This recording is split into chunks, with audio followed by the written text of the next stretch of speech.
Rises everybody.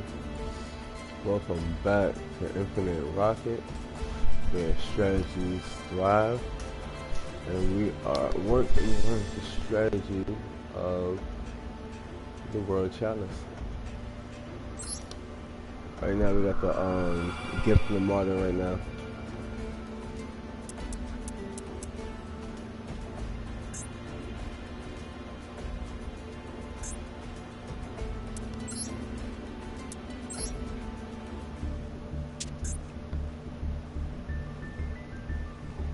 This is the World Challenge deck that we're working on.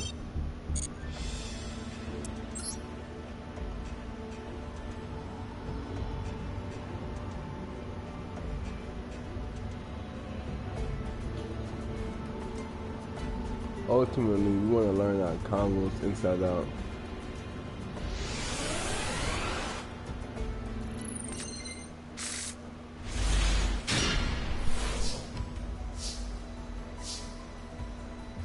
So we can see how many systems we put together. We started off with Evan's Son. This is a staple card for my decks so far. This is also within my Kung Fu deck. World Legacy Discovery.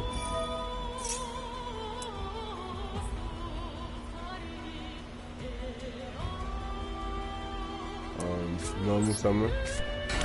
Ningirsu. Link Summer. And Book.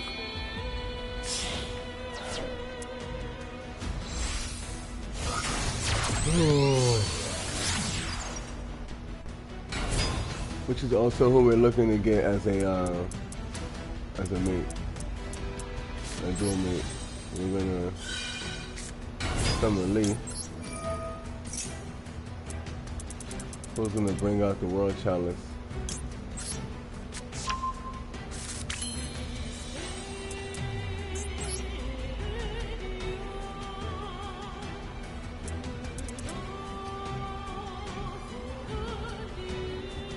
From there,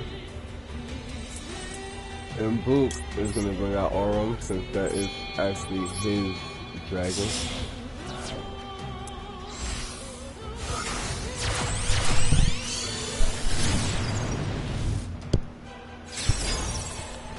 His effect activates. And we're going to special summon the World Chalice from my hand.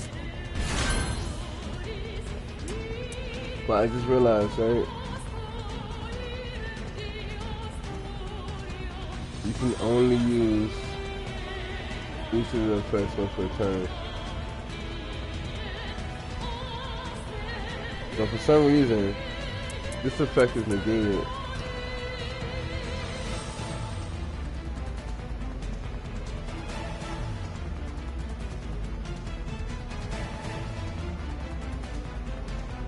Huh.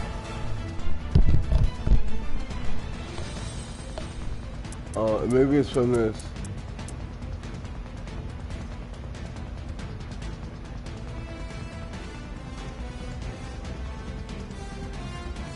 But once we tribute this, we won't be able to go into the 3 like I would like to. I would like to bring this out to use Ningirsu.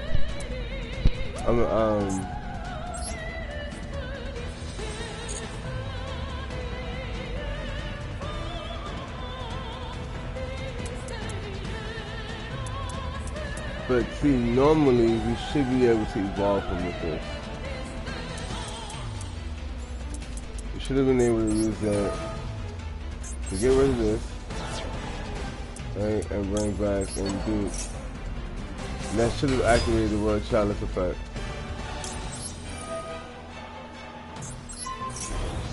But it didn't. You know. But that's alright. And we can now go for the link 3 to bring out Ningirsu. 25 plus what? 3 in between 8. Or yeah, we're gonna leave this one until they decide for this player. Let's see what he has.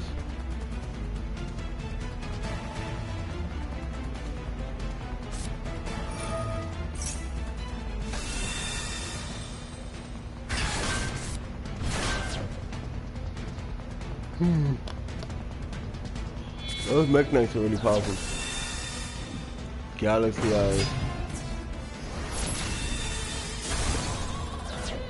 So popping my monster did not allow for me to bring back a card, but the Evan Sun allows me to heal, and the World Legacy Discovery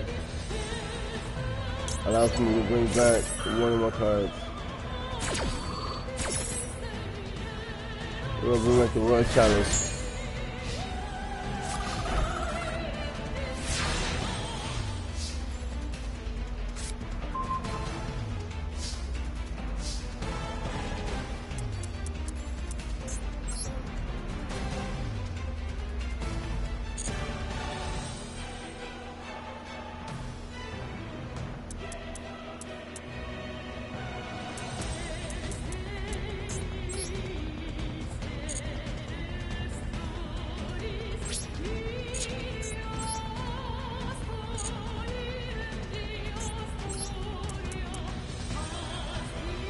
So this nigga takes 2 World Challenge monsters.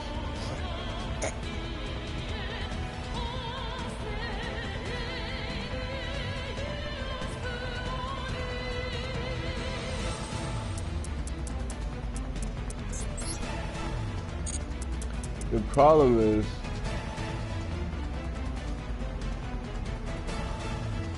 this effect is not activating.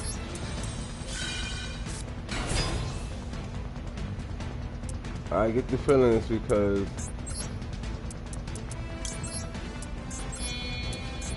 it was that turn.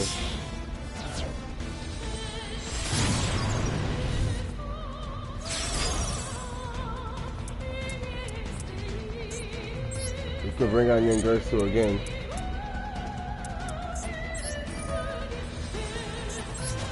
And we're gonna pop him to bring out. Damn.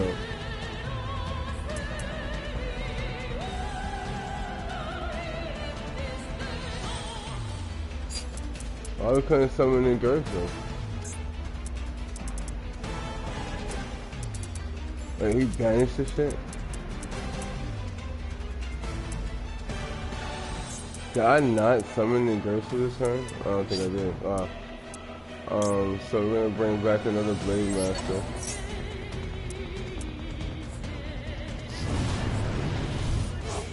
Except he's gonna come back with an additional 1,000 attack points.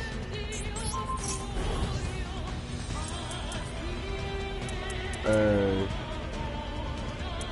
from there,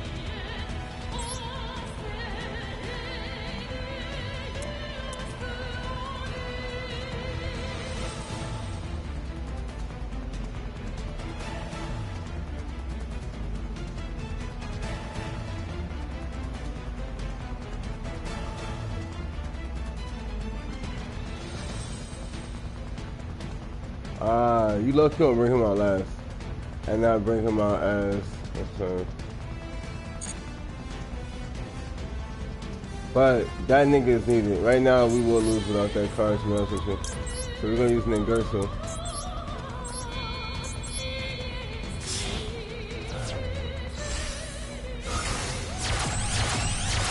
And there's no doubt without playing this. We're screwed. The effect misses, but he can still, he gets stronger. Then he special summons.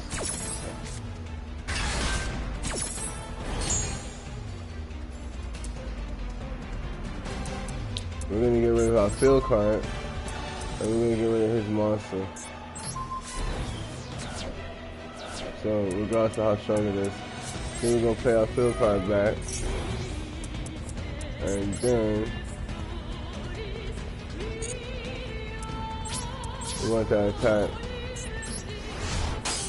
Nothing goes, nothing happens. It's cool. We're in phase 2. Your turn.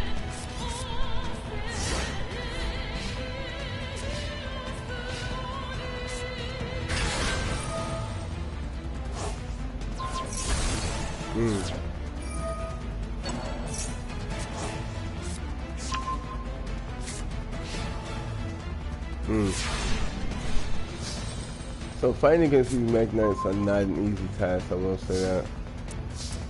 They make it very difficult.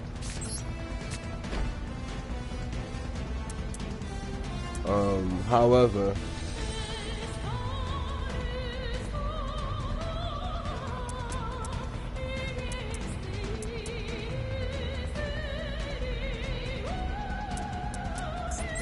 what we're gonna do is get rid of this legacy card and his monster. We're gonna attack directly. And with that, we're gonna end our turn. Yeah, we're coming through with these Royal Legacy cards. He ends his turn. Alright, cool. I'll be right back. Let me start making myself some tea real quick.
Alright, so the T is set. Let's get back in action. We want to equip the Ingerso with main power actually.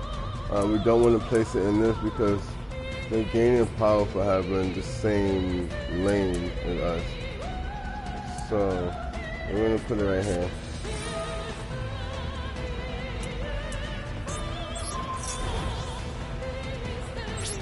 And now we're stronger. We'll go for the attack. Alright, we're gonna end that turn.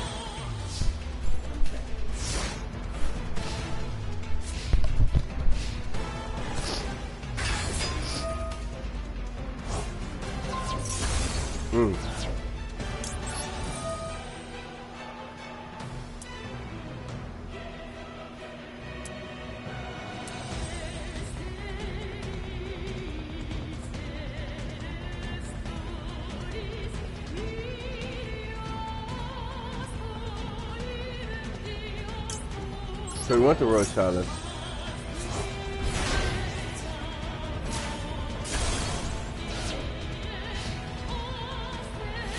For some reason that thing, oh, we picked the wrong card actually. Could we have chosen something with a higher defense? No, we picked the right card.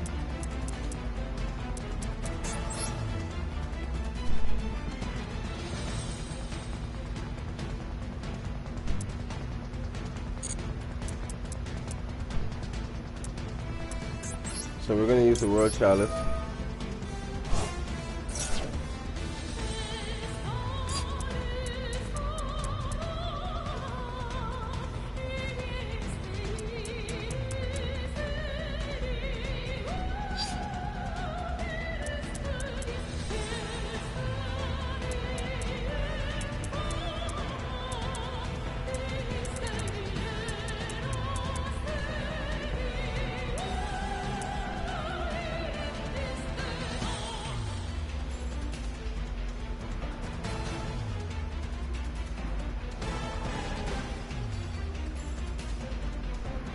Now, the Legacy Tribe Globe, this is what was used before facing the Mech Knights. I want to say we may need this card.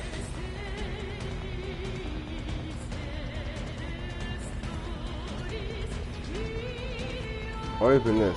This gives us 2 cards.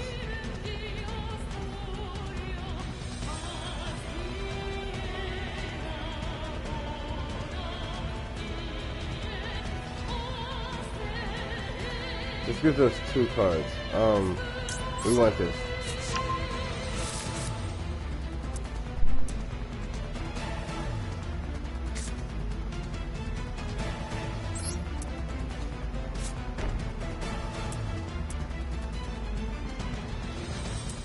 And also we want to maximize on our play. So this card could also be banished from the grave. We want to use Lee from the hand. Throw this card to the grave. Then we want a normal summon Lee. Use her effect.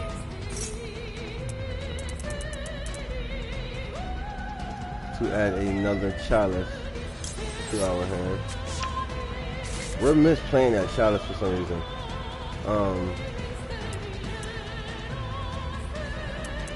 Now let's read their board. When this card is activated, you can target one level 5 or higher monster on the field. It gains 1,000 attack points and defense until the end of the turn. Negate any opponent's spell activation that is in the same column as a Mech Knight monster you control. When this card is activated, you can target one of your banished Mech Knights or World Legacy cards added to your hand. Negate any trap card that activates in the same column as the Mech Knights. Wow. So this can just be punished by summoning a monster right there. It can just negate me from even being able to use it. That is pretty broken. We're gonna crash into this nigga ourselves because I believe it will. Pardon me. So I believe what will happen is we should be able to bring back up monster.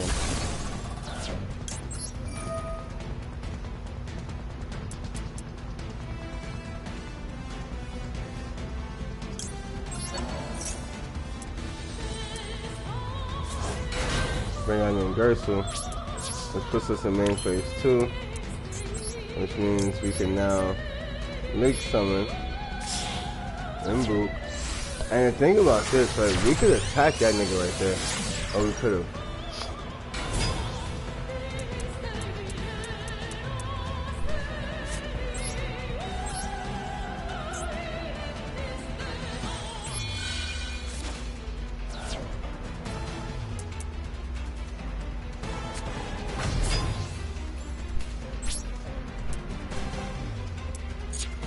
Now,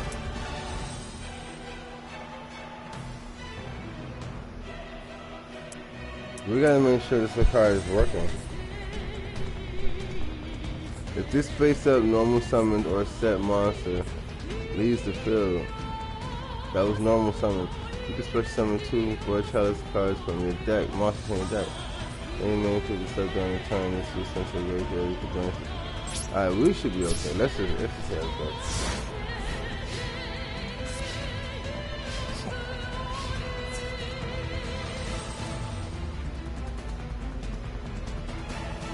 Now, I really wonder, right, how this goes. We got Ningersu, and we got the Blade Master. I wonder exactly how this is going to go. So we're going to use the World Legacy Landmark. It has the World Chalice, Lee, Aurum, and Ningersu.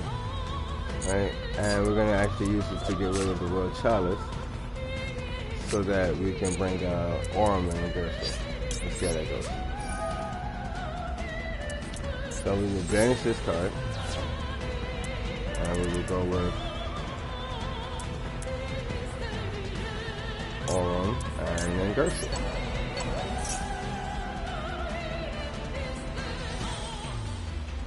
Aurum is actually our team's leader, even though he's not the strongest.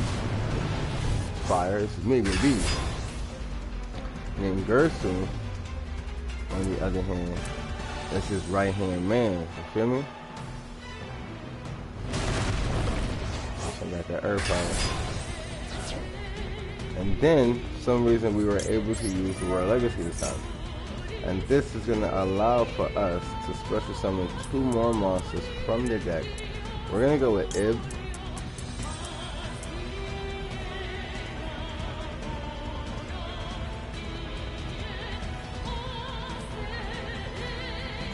Actually, no, we're not. Ib was kidnapped. This is us trying to rescue Ib. So we're going to go with the Guard Dragon and Lee. The Guard Dragon comes into defense. Right next to Aurum. Lee comes into defense next to Ningersu. Lee activated her effect. Now her effect is where we're gonna get it from, because we're trying to get it back. Pop 1 monster, you activate the field card, which is gonna allow for us to bring back that dragon. We could have gotten Ningersu, but nah. We caught the dragon again.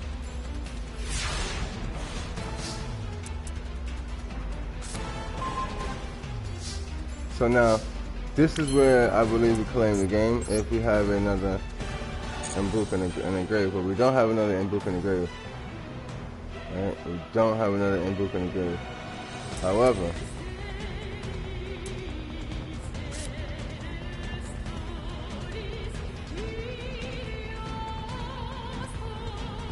However, yo, welcome to the live stream. Hopefully your day is going smooth.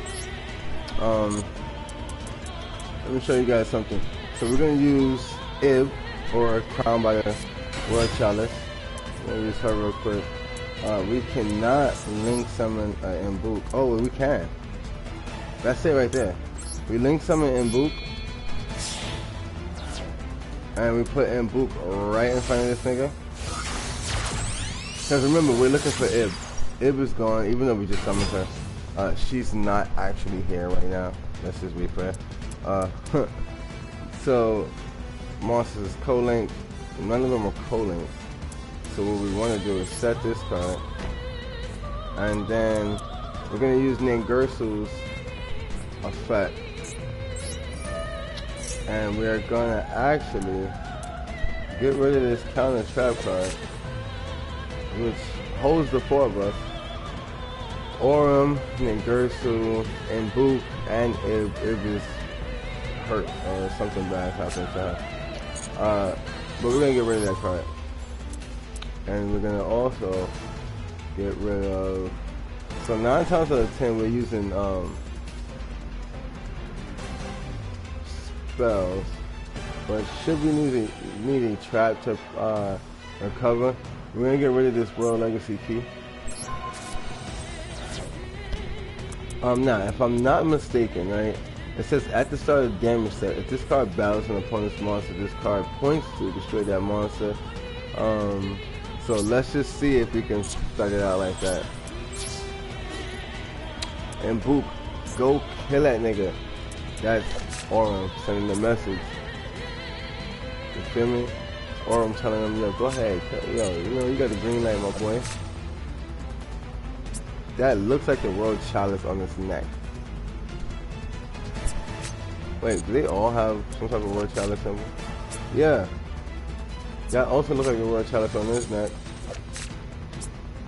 Yeah, they're wearing that World Chalice. Alright, we're gonna attack and activate the effect. Pops a card, it cancels my attack. However, I can still attack with these two. Ooh, wow, if I was putting an attack position, I would want to do. Look at that. That's why you gotta pay attention to your moves. I'll be right back, let me grab my tea.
Alright, yeah, so like I was saying, you really want to pay attention to your cards because I could have actually put this in the attack position.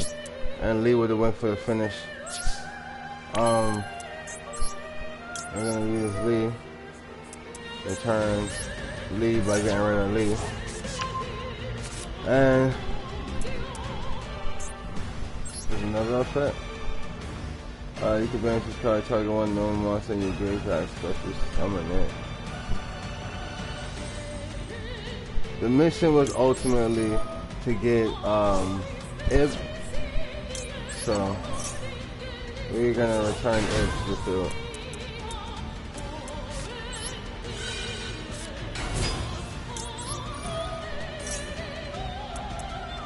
And we're gonna select all of them.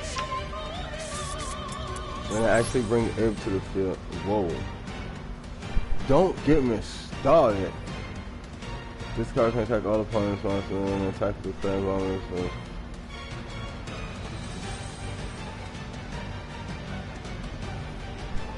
Jeez. But before we ever get to that point, I don't think we're even nowhere near that high. We're gonna take Ib and evolve her into her link form. So now we're at a point where all of these monsters are on the battlefield in their link form. We could take these 4 monsters and fusion summon them.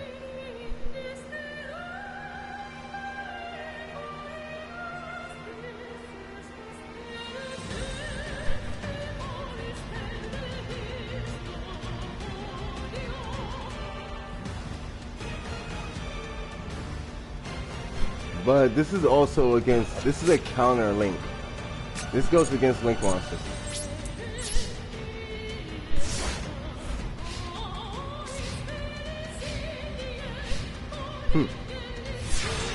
Yeah, it didn't matter what they played. They realized it's 100 life points, you know. So we're gonna take them out with Aurum. Actually, because we've never done this before. Well, first let's set this card. That's normal summon. Are we able to? No. I was gonna say we could try to link something again.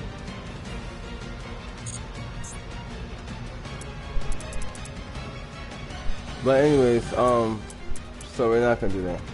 What we're gonna do is we're gonna use Ningersa's effect, and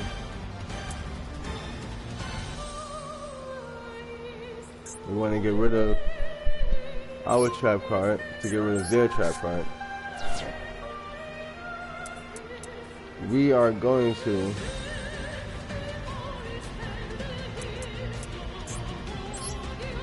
fusion summon the World Chalice Guard Dragon Al Marduk. Let's get it. And since this is Aurum's dragon, we're going to evolve Mduk dragon. Get rid of all of our dragons. And right next to Aurum,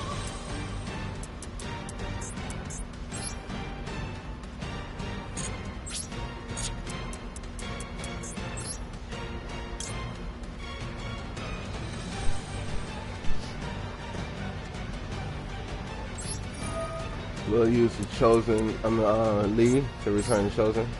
I'll put her back in the hand, just in case we need to use him, because she was a big influence in this deck, right?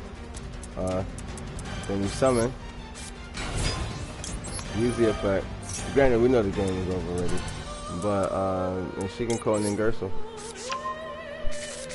But you kind of just want to prepare, just in case your opponent could stop you. You want to just have something just in case, because you never know. Anyways, this Guard Dragon attack is our first time ever using this card. So we gotta at least get one attack in. That felt really, really good, to be honest with you.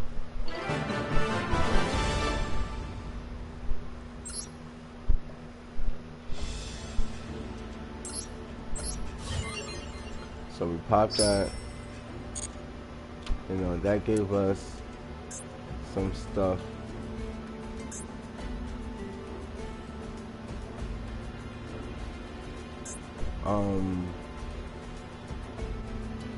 I think that was really well played. I just probably need to learn more how the cards actually work. But for the most part, I think that was very, very well played. But we'll continue to finish this side quest.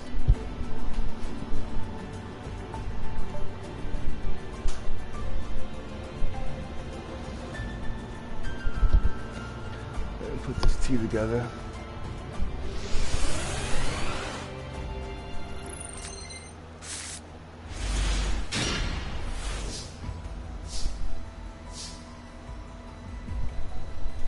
So we got first turn. I should drop some honey inside this tea real quick. Make that tea righteous. So if you don't know, I love tea. Not the tea of today's generation, the gossip and all of that shit. I love drinking tea. The herbal tea. It is very, very healthy for the mind and for the spirit.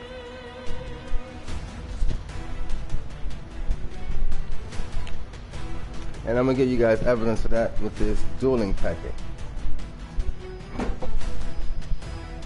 So we're taking the World Chalice cards to the next level. Ultimately, what we're doing is we're evolving this deck to its highest potential. First, we will learn the story of the deck so that we can have respect for the cards within the deck and understanding what their purpose is, why they're even around.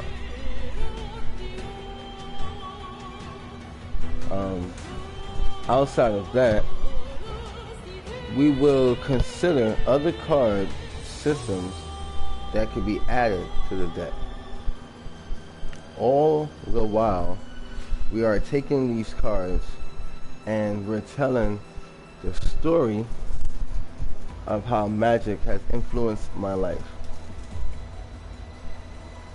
Yu-Gi-Oh! Included. Yu-Gi-Oh! Is a magical series, and this has heavily influenced my life. As you can see, I'm still playing the game as we speak. I started playing Yu-Gi-Oh! When I was 11 years old, over 2 decades ago.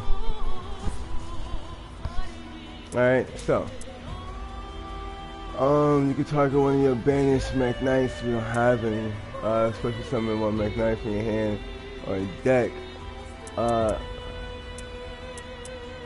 So the thing is we do have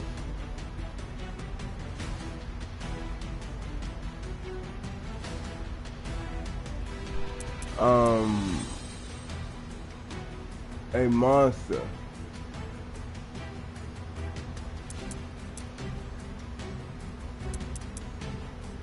that can be used. So we're gonna first special summon one Mech Lord from my hand or deck in defense position. We're gonna go for the deck, actually. We want to teach us how to use these Mech Lords. So I low-key want one.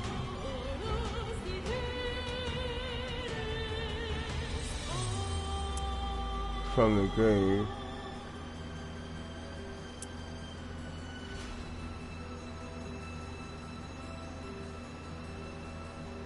I want one that can be used from the grave. But this one is a little bit different. I think it's the one that you can and banish it. Yeah, this is the one right here. Now the other card says that will return to your hand during the end phase. So we're gonna go for this guy, the purple.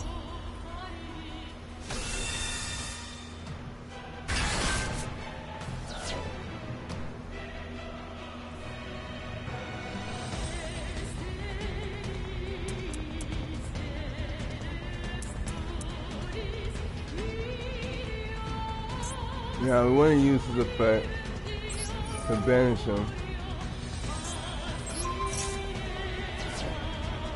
To bring another one to my hand.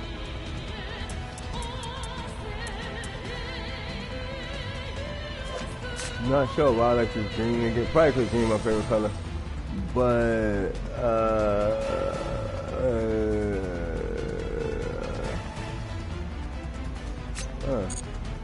they can recover some stuff.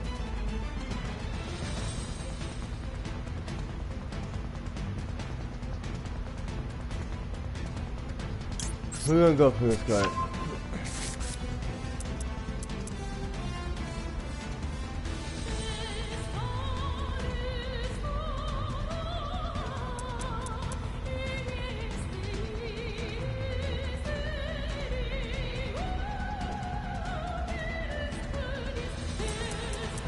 Now, if we activate this World Legacy card, what happens is we will actually bring that card back and hurt ourselves. We need that card in the field. So we'll have to take damage this one turn. Unfortunately.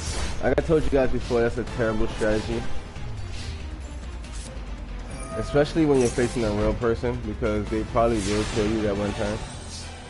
But when you're doing the story mode, for me at least, the main thing that you can get from the story is obviously learning the story behind the cards. But outside of that, you're able to practice different strategies. Sky Strikers is not who I would use with this deck.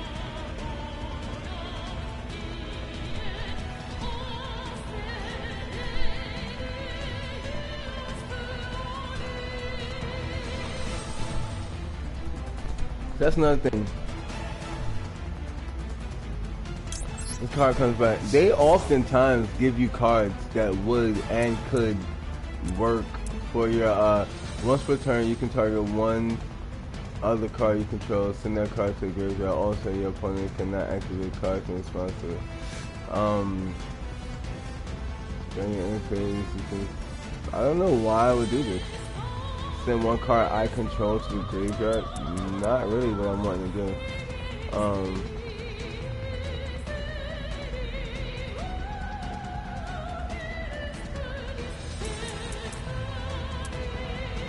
However,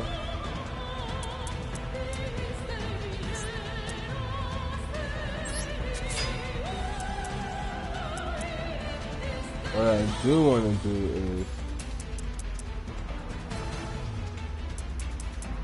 set this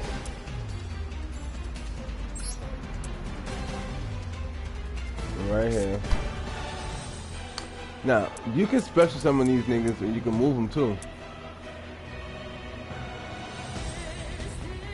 I kind of remember this now. I'm getting like this weird ass deja vu.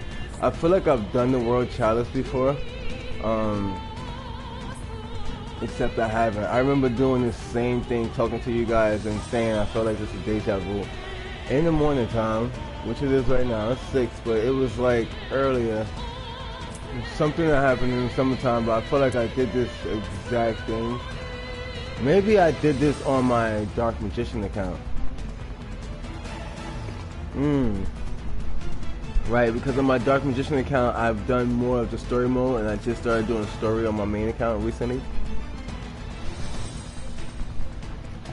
But this duel right here is extremely familiar.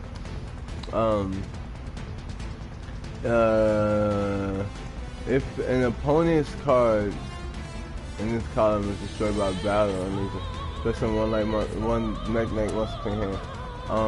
This card knows something. You can add one with a different name. Yeah. One of these cards is able to move over.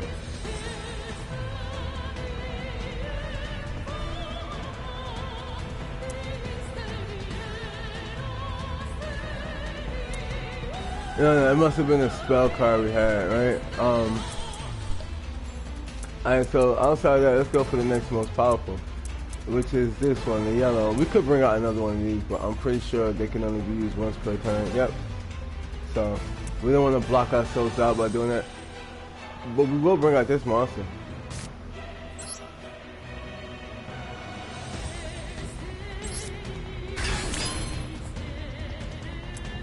Alright, and then we could actually even pardon me, go as far as a link summon.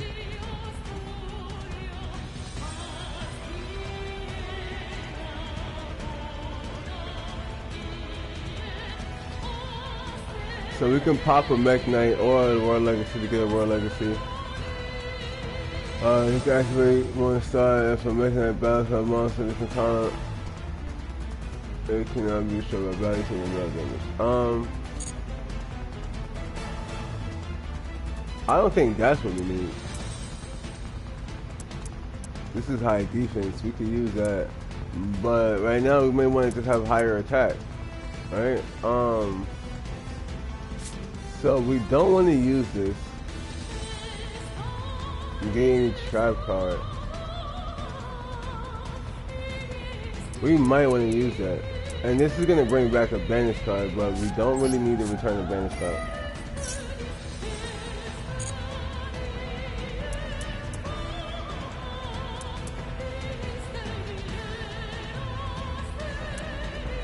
So that right there is 47, and then we can swap in the other one.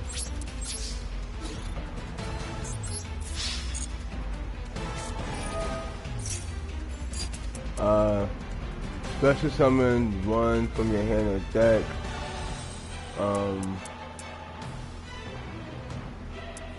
Okay.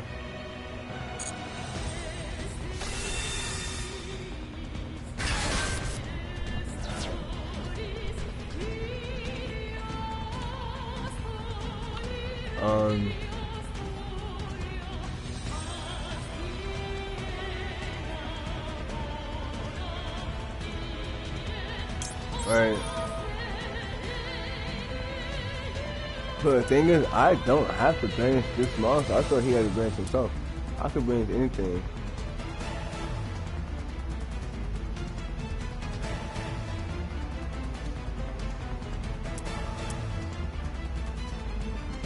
So I'm gonna banish this one.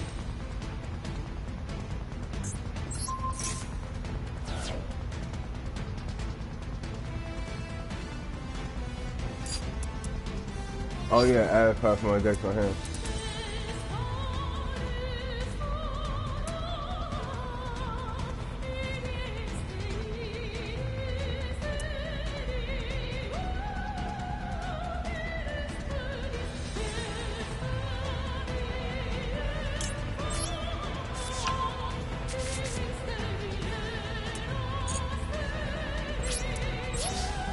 So this is what I'm looking for. This is the one that moves niggas around.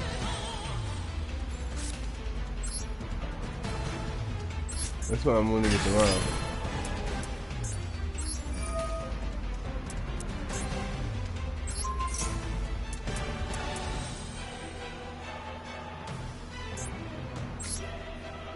Which means I can bring out another one. Right, the same one you got, nigga.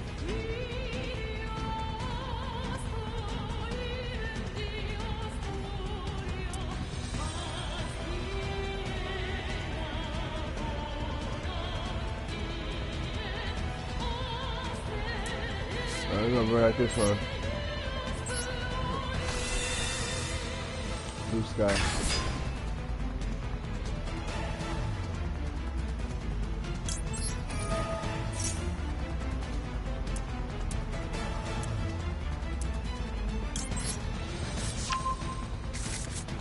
Propose green horizon.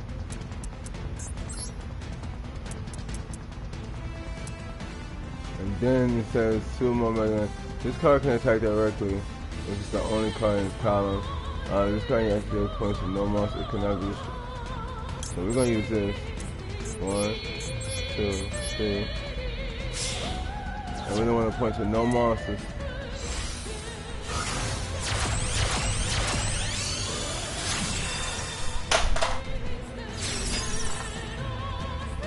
Damn.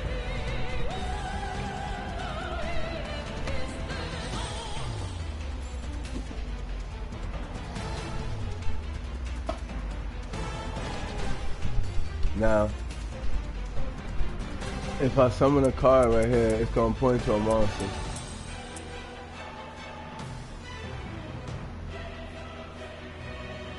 So what we're gonna do is we can bring out this nigga to continue the search.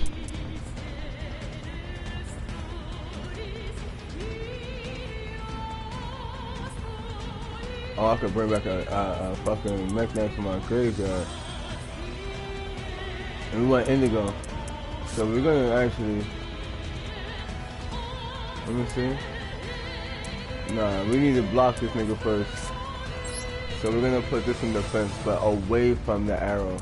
So that we're not messing us up. We could summon again. But it's gonna block. We gotta wait for the next turn. So in the meantime, we gotta end that turn.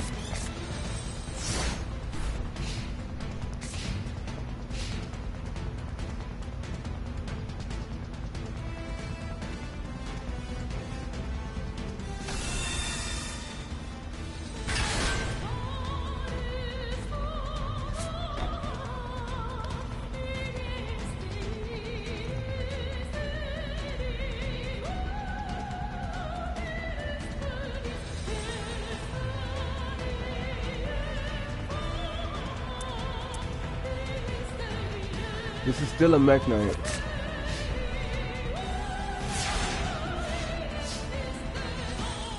Oh shit, you can actually see all of them. You see that axe? You can, these niggas actually literally fuse.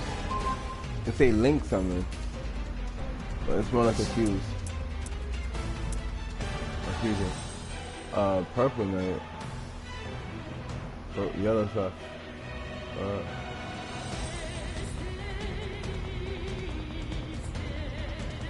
Oh, yeah, this thing comes back. Oh, wait, what are you talking about? Oh, yeah. World Legacy Whispers. Now, you can see Lee fleeing the scene as we are fighting against the Spectre. That's the mech, that's Ningirsu. Fighting against the Spectre Knight that we have on the field right now. The Mech Knight. And that's Lee. Even more purple now. She has one wing of light and the rest of her body is darkness completely.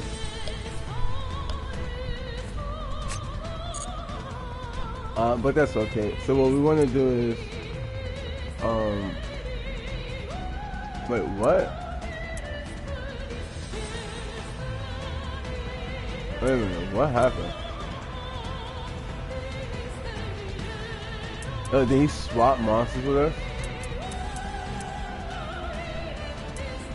Wait, what the hell just happened?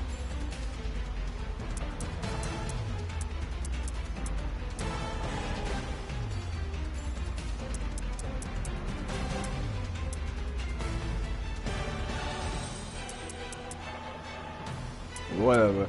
Anyways,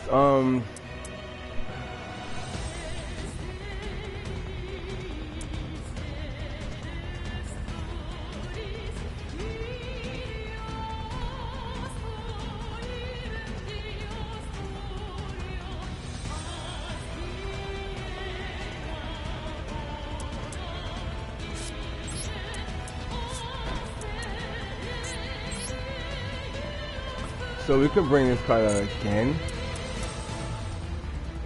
And so that is what we're gonna do. We're gonna bring out the Green Horizon. Alright, what is this effect over here? You could bring one from your graveyard.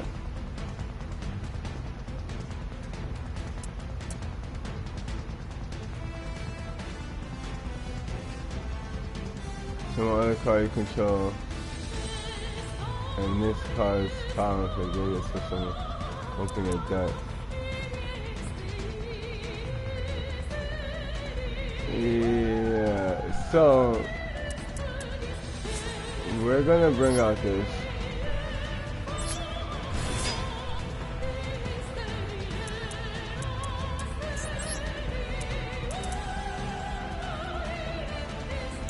We're gonna link someone again.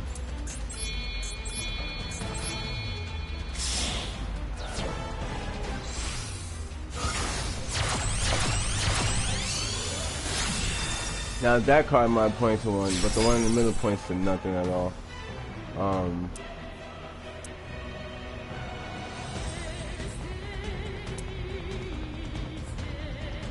Negate any effects that will be activated.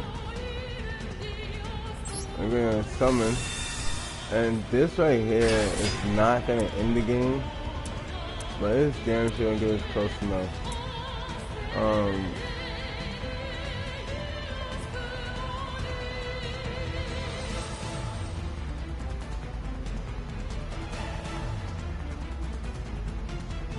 Once per turn, during your end phase, you can set one, two.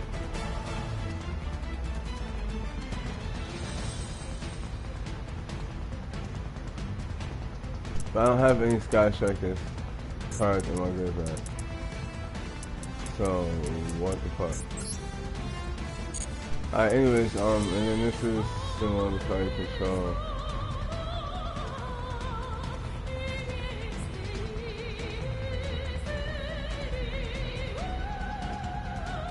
And this card is columns.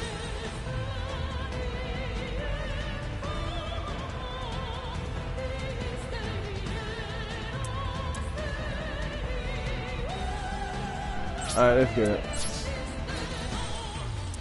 So we throw 25 at him.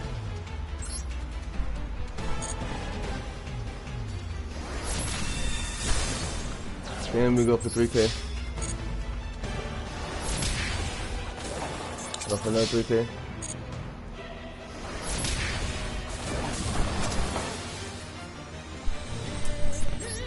And you activate this effect.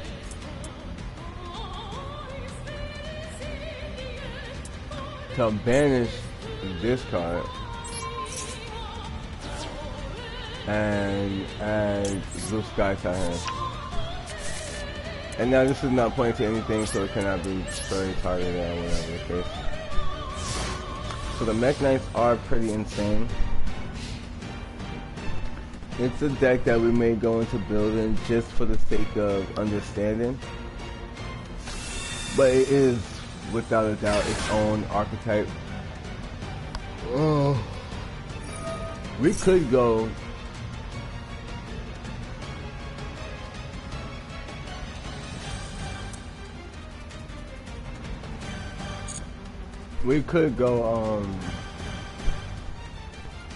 Mech Knight World Chalice. That's probably a popular way. It's what they're trying to tell us to do, actually. But I just don't think that that's the way I want to go for it. There's 7 Mech Knights, just like there's 7 World Chalice cards. So that may be a thing. But right now, uh-oh.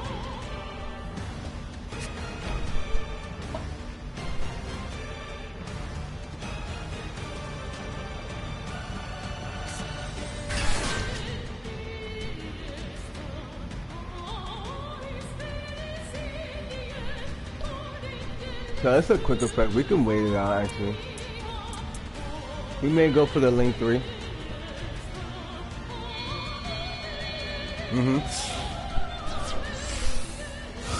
Return the favorite boss for boss. Now, the thing with this is he's actually showing up to kill us.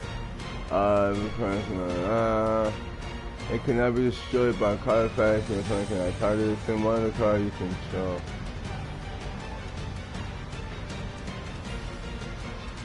Then special one from your deck to be. So what we're gonna actually do is activate this trap card. And we're gonna give our monster a boost to cancel his attack potential. And if he finds a reason to attack us anyway, we're gonna banish him. He special summons.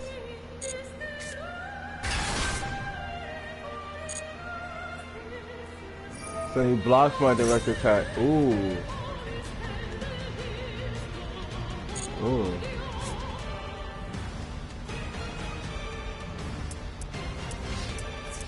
I like that. He moves his monster so he can get a direct attack.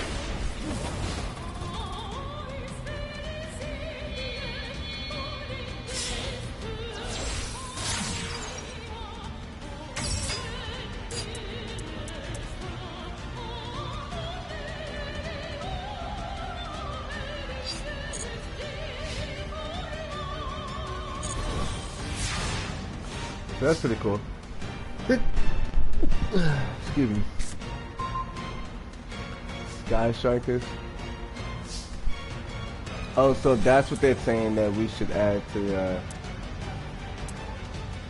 they're saying we should add the Sky Strikers to the deck.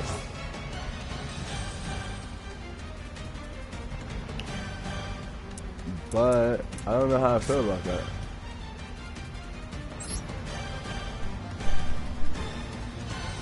I really don't, because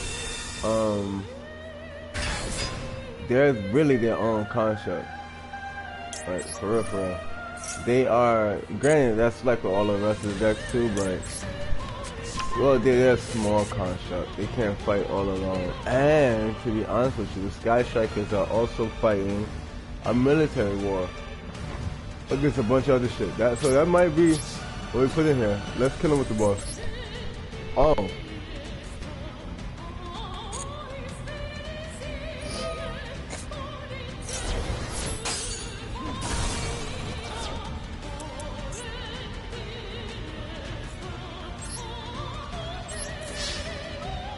Wrong boss.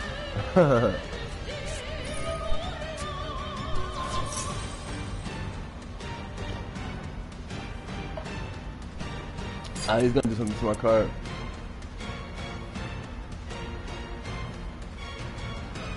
He's gonna banish my card, so we're gonna actually banish it first.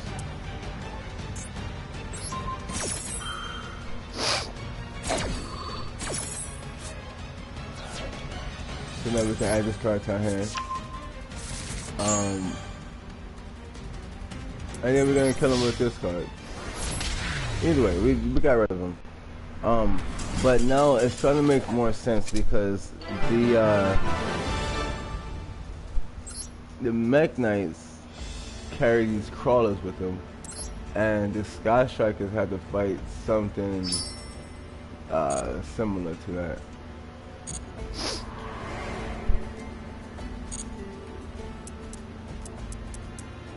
Like, this girl is in a war. She's in an all-out war.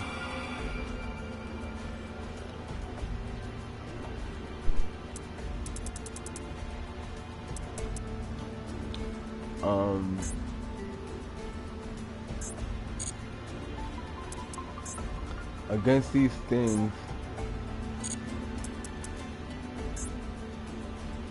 let's see if we can show you from the beginning. Nah, but you'll see it. It's like, it's very similar though. It's very similar. It's like a invasion of robots, and she's in an all-out war against them, which kind of goes well with these guys, but not all the way. They're in a different type of situation. Though those stories could be connected, we cannot take that from them. Let's face these guys one more time, but now using our deck. We're not using those mech gears, Mech Knights.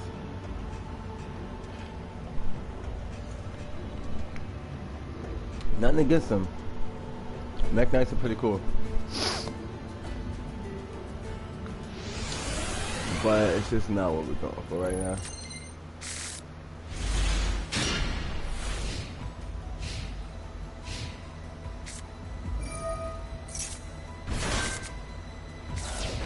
Except now we're facing those cards.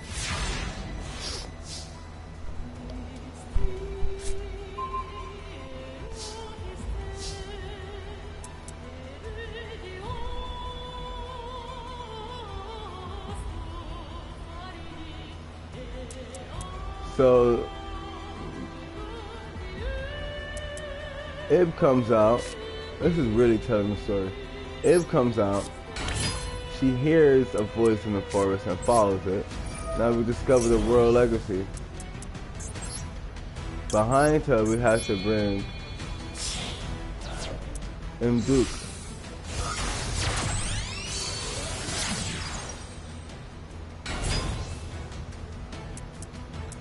And Duke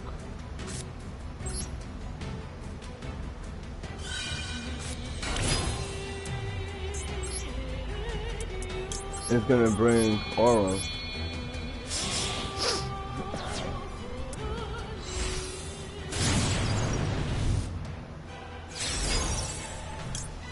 And that is gonna bring Lee out of the World Chalice. So because of it, we're gonna add the World Chalice to our hand.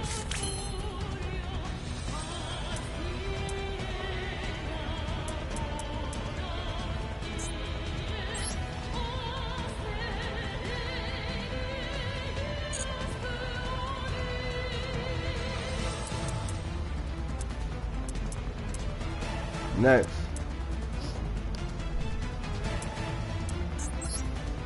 we're gonna banish the Guard Dragon, which is ultimately Mbuk, to bring back Ningirsu. Ib. And then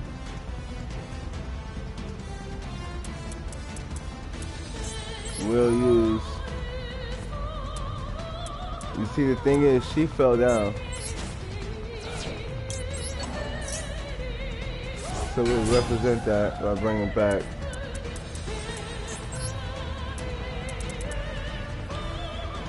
we could go for this, right, and bring out the buff of this deck, 2500. But instead, what we're gonna do is we're gonna actually put Mage Power on Aura.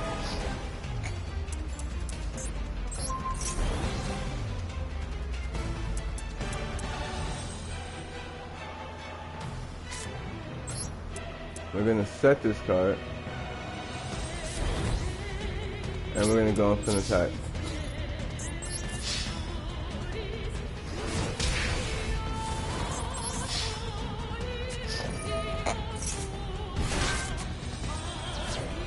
Special summons, we cancel the attack. We go to main phase 2.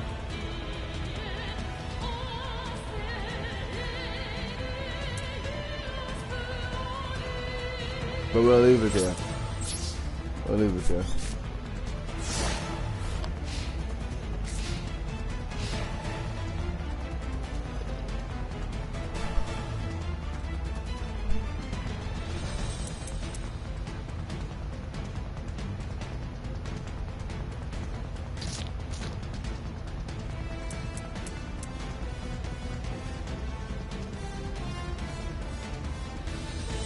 So when we use the deck that they gave us, they just played.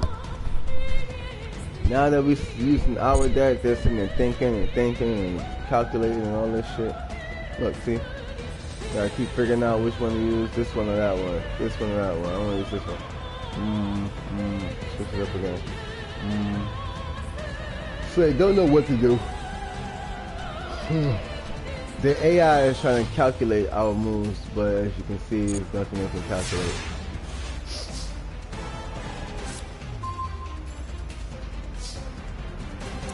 We discover the World Chalice.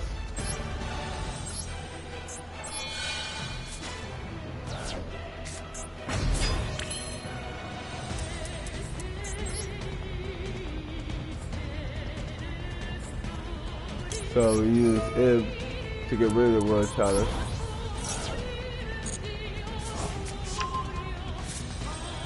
That is one way we know for a fact we can trigger the effect. Now, from that,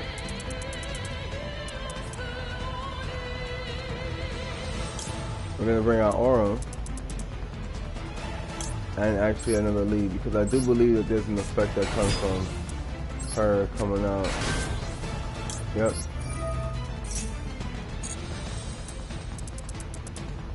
In which case we'll go to Chalice again.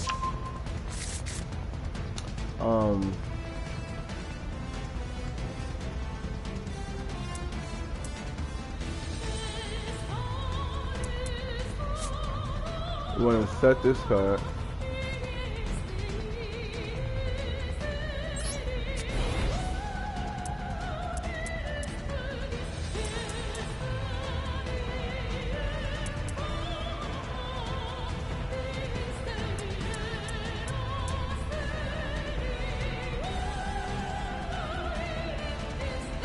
Now, to maximize on what we play, we're in normal summon, right?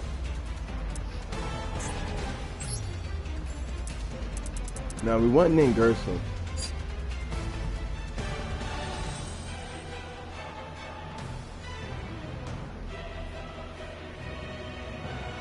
We want Ningersu. Let's see if we can go. It says 2 or more link monsters.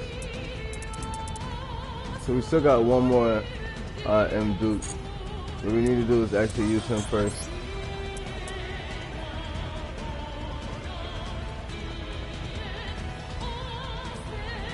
But what we're going to actually do is we're going to bring out Ib. We haven't used her yet.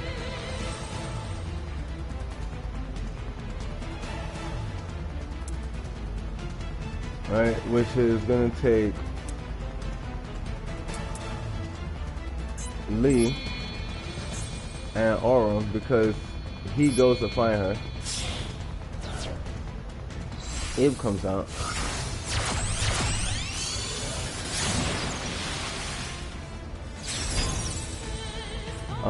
Now that she's out, she's a 2 and he's a 3. What we're gonna do is take both of them, and we could bring out this dragon actually, and probably fuck shit up, but we don't really know how to fully use that dragon yet. Let's be honest. So we'll take the 2. That counts as 2. Yep. And we'll take Duke for 1. Put Ningersu in the middle, right?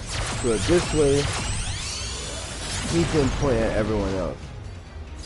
He is not the one you want at the top of your screen. We will definitely special summon 1 from the hand. And we will definitely special summon 1 from the hand. Wow. They're both the same effect. But I like it. I like it though. I will bring out this.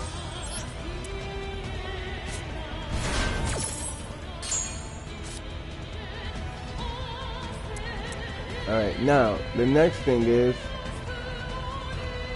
we want to actually use Aurum's effect. We're gonna pop the World Chalice. And we're gonna bring back actually Ib. She's very essential to this whole team. You can't deny that. And she's technically co-linked.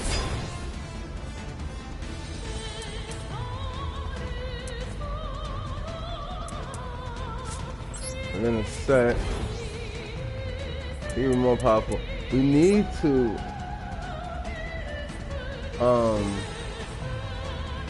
think. But now that card face down is gonna be something that's gonna protect this monster. Right? We don't want that monster being protected. So we're gonna go ahead and use the effect. We're gonna pop Lee on our side. And we're gonna pop his monster.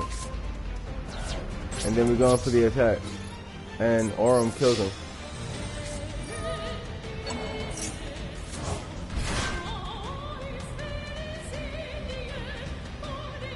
He blocks us from killing him.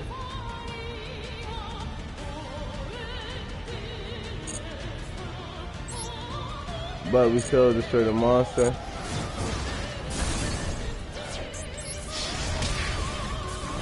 And then instead, it kills him. So we win regardless of that. With 8,000 life points. And also a quick victory. This is starting to get very much like our main deck. Getting really close to that space.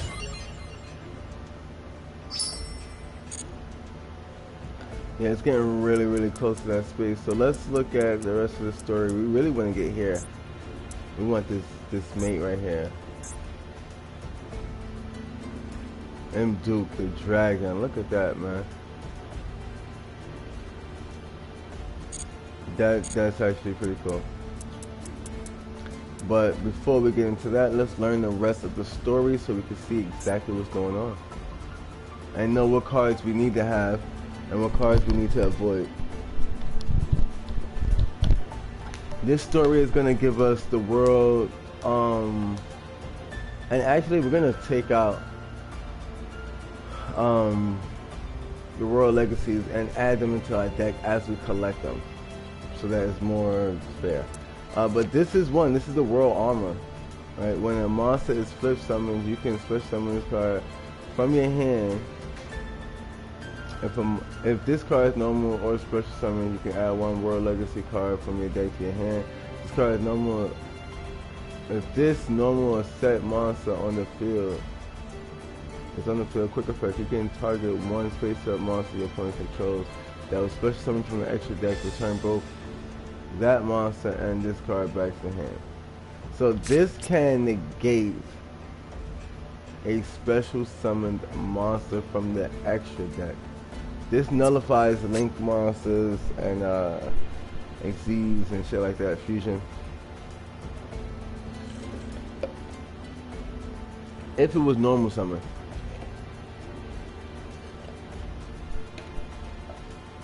Which 9 times out of 10 is not gonna happen. But it's cool. Let's go into the story.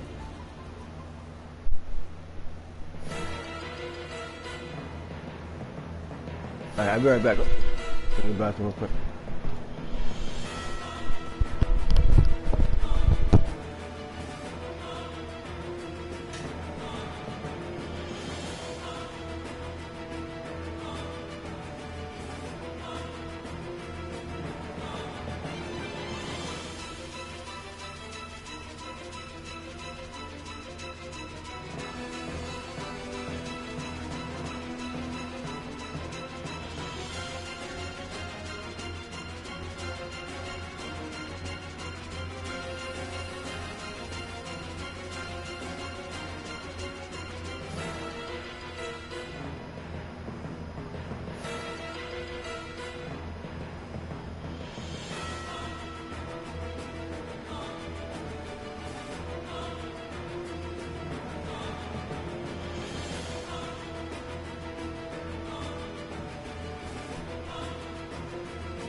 Alright, so we're back. Let's get it. Alright, so it says Aurum and friends battle the Mech Knight Spectrum Supreme. Now that nigga is broken. We just used them and we know for a fact that card is pretty insane, right? The culmination of the Mech Knights, which is the ultimately the combination of them. It's them niggas fused together pretty much. The culmination of the Mech Knight's power with all their might. So they had to fight these niggas for everything they got. But now the Mech Knight Spectrum Supreme has 3,000 attack points and can attack directly. So he can bypass monsters. We can see in Duke and Aurum. We don't see Ningirsu, but we know he's there.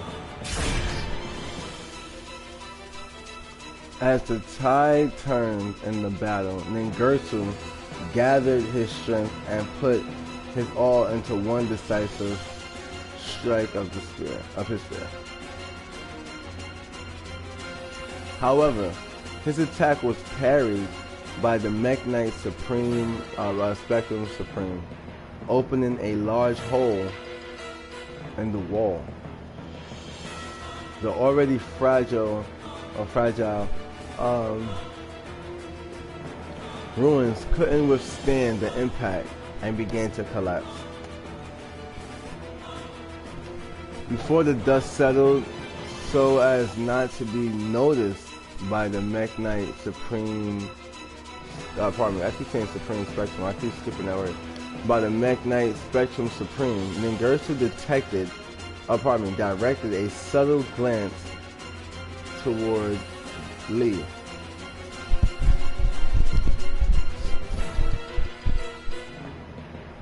So he looked at Lee in a subtle way, like in a way where they couldn't see it.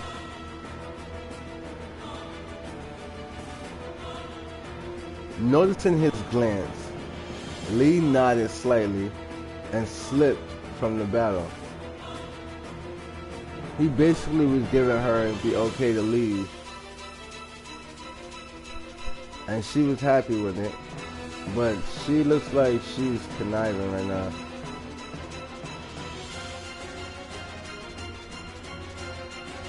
She'd signaled her intentions to infiltrate the base alone and rescue Ib.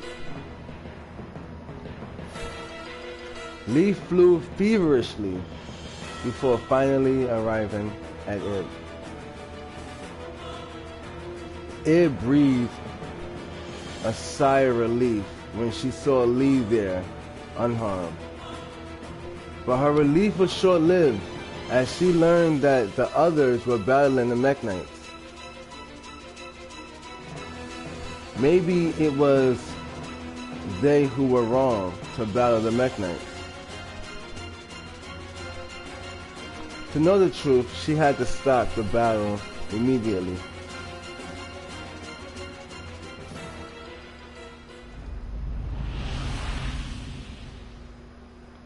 As Ib uttered those words, Lee, who stood in front of her, now slowly turned around.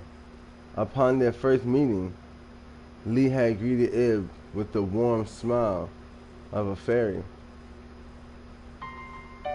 But her smile had transformed, now blackened and hideous. Terrified, Ib sought to scream, but her consciousness was consumed by deep darkness before she could utter a noise. Whoa. So, Ib has been pressed. We're gonna go to this right here. We're not gonna duel, but we are gonna modify our deck because we just got a new card. We got the World Legacy World Armor. Alright, so we did collect this armor.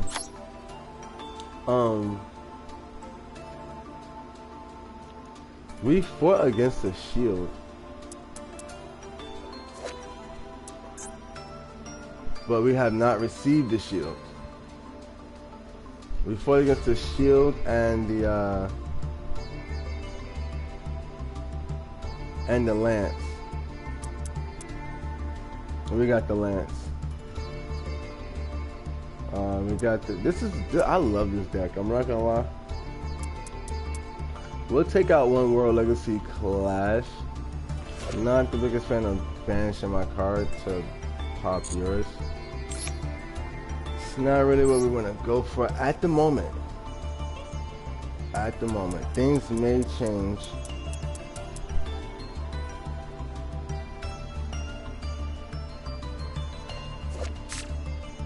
World Legacy's Nightmare.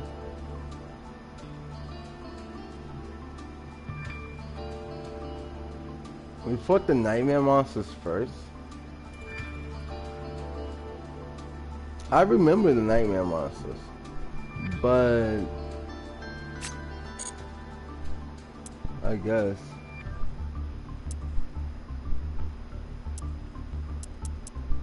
So those are the field cards.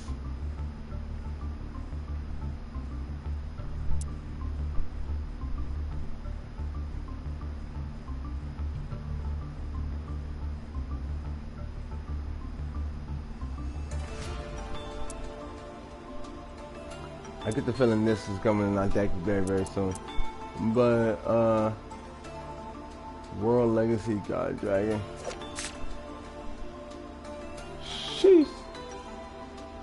Look at that shit. No, this is... I just love the way the story's about to go. This is about to really make some sense. It's about to make some sense, I'm telling you. But yeah, those are the 3 different decks, the 3 different fields. We got the 1 or 4 different fields. You got the 1 field for when they face the nightmares. This is in favor of the nightmares. We have 1 field for when they face the mech knights. And this is when we face the mech knights. The world shield and the world lance is right here. This is after defeating the mech knights, we received that. But I don't think we fully defeated the mech knights because we have not received the shield. We got the lance. I think we earned that some other way. This is another battle for the these are all World Legacy cards, but this is a showdown against the crawlers, which is actually how we were able to get the world armor. As you can see, the crawlers are all around the world armor, right? And then this is ultimately how the story begins. World Legacy Discovery.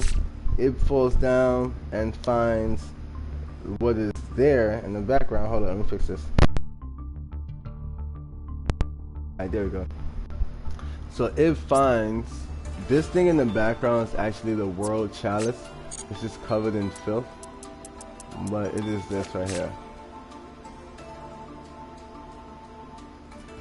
which is the home of Lee, this girl, but she's actually evil.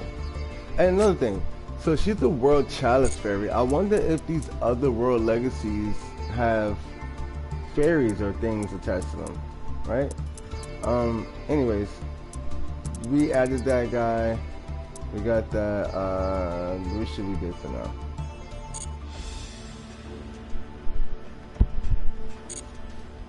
Alright, so let's continue into the story. Now this is giving us a different card. It says World Legacy Succession. No, I didn't want to see the related cards. I'm sorry. So what we see is a mech knight. This is actually yeah, so we just used this card. That mech knight was one of these guys that we just used. The one with the sickle. I vividly remember that one. That's the one that has I think 2,000 attack and 2,500 defense. But anyways, target one monster in your graveyard. Special summon it to your zone. A link monster points to. So this is a monster reborn, essentially. Now the thing is, this is a mech knight apparently grabbing hold of Aurum to reborn Aurum, or to save him from death.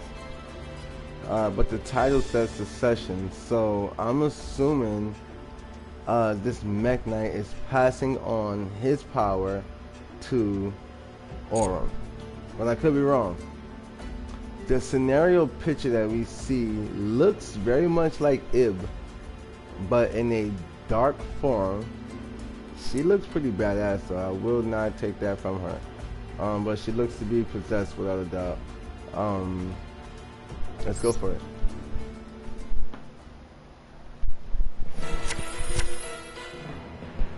Wow. So we can see, like I said to you guys, the Mech Knight Spectrum Supreme has 3,000 attack points. We're fighting against him as Aurum, Ningirsu, and Mbuk. Combined, they have more power, but ultimately they do not have the power to face this guy. Even with the field card being in our favor, we have an additional 300 attack points. Ningirsu maxes out at 2,800. He is not strong enough to defeat the Mech Knight Spectrum Supreme.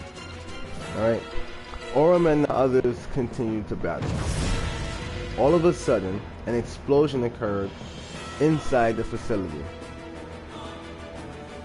Immediately, now the facility, I'm assuming, is the the shield, right? Cause that's where they came. That's where we arrived for this fight. Immediately, Aurum felt as if the world chalice awakened again. This is my point.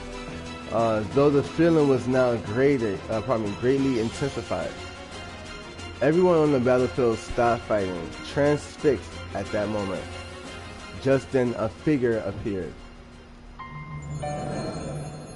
She was standing on the mountain of debris before them. It was the visage of Ib, unmistakable from head to toe. Yeah, this definitely looks like Ib. But now there's something else on her neck. She has like a music thing. There's a musical note, but I still kind of, it looks like the chalice could be within that. But there's definitely a musical note. And you see like the musical notes in the background. No, there's no question about it. You can see her musical, like the note strings in the background. But her face betrayed something sinister. Her eyes glowed mysteriously, and an evil aura emanated from her body. These signs suggested that the figure before them was not the Ib they knew. Her laughter was nothing like that of Ib. She now spoke to the confused group. I am Lee. This body is now mine. Sweet Ib was no longer here. The feminine resonance of her voice was now poisoned with a booming dissonance. Damn. Aurum and the others glared at her with confusion and anger.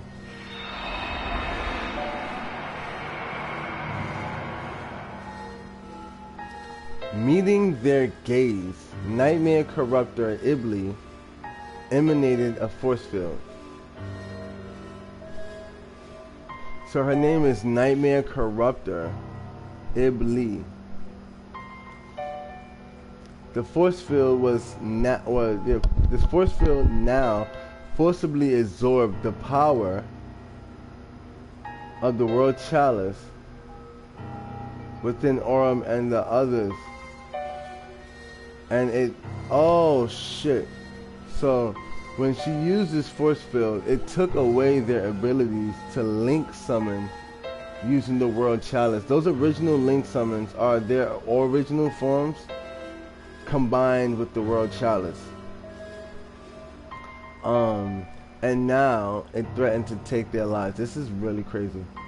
However, it would be the Mech Knight Supreme, it would be the Mech Knight Spectrum Supreme, whom they've been fighting to the death just moments before, who would rescue them, throwing itself at them. The power of Ibli was so great it caused the form of the Mech Knight Spectrum Supreme to become unjoined. So she's able to rival the Spectrum Supreme. That's crazy. By herself. Separated into 7, the Mech Knights were severely damaged. So this Ibli is like one of the most broken characters in this series right here. So we got 1, 2, 3, 4, 5, 6. Am I missing something? I see 6. I don't see 7. Anyways, then Ibli, with a familiar hand, proceeded to extract the cores from each of the Mech Knights, one by one. It was now clear there was great danger in Ibli possessing both the power of Ib as well as that of the ritual one. Seeking to prevent this, the Mech Knight Blue Sky, that's the one, that's the last one. Yeah, that's why it's 6 of them, because the Blue Sky is the one with that hook. That's the nigga that got the sickle. sought to transfer control of the wand to someone other than Ib. Showing considerable growth in battle, Aurum was the one chosen as the wand's successor.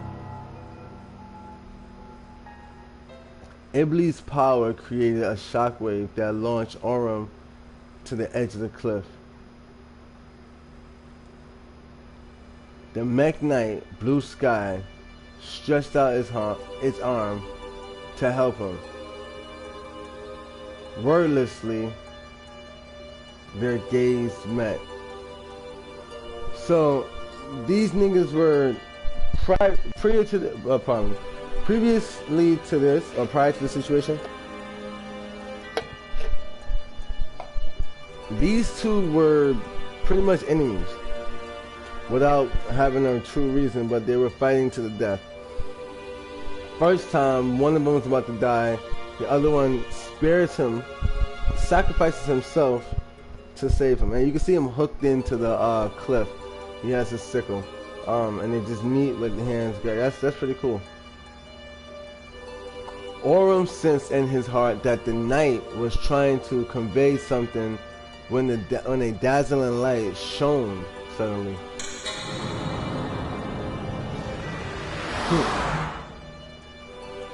The next moment, Aurum, adorned in new armor, not of the world chalice, and holding a sword in each hand, stood at the edge of the cliff.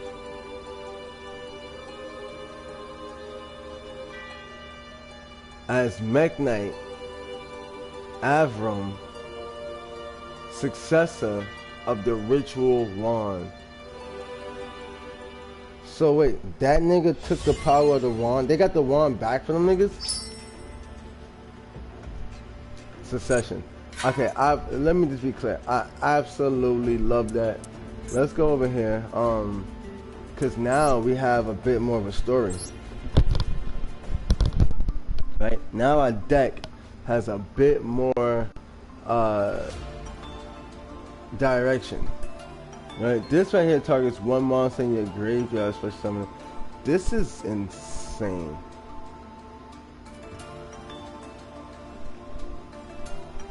This is insane. So we're gonna add that card. I'm gonna take out this library.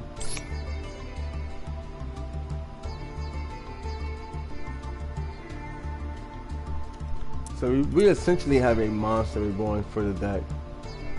I think that's pretty damn cool. We don't need this right here. If they're co-linked, that's a rare situation. It's not something that's super common. We're gonna save that. And now, also, right? Now that we know the Mech Knights will evolve this nigga, this guy is pretty cool. Let's be clear. Aurum is nice, but he evolves by the Mech Knights.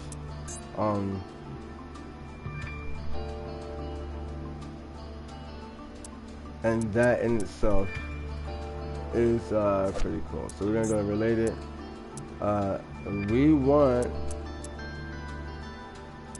what the fuck? What the fuck? What the fuck? We don't even know what that card's about yet. This is a card we will need to throw in the deck eventually. She's a Cyberse? She's a Cyberse? What? Talk about evolution. Talk about the evolution. Alright, anyways, damn, son. Let me use the bathroom real quick. I got to go piss.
Alright, so this is world reassembly. Not sure. We didn't get to that part yet in the story, so we're not even going to trip about that. We want to look at something else that is hollering at these mech knights.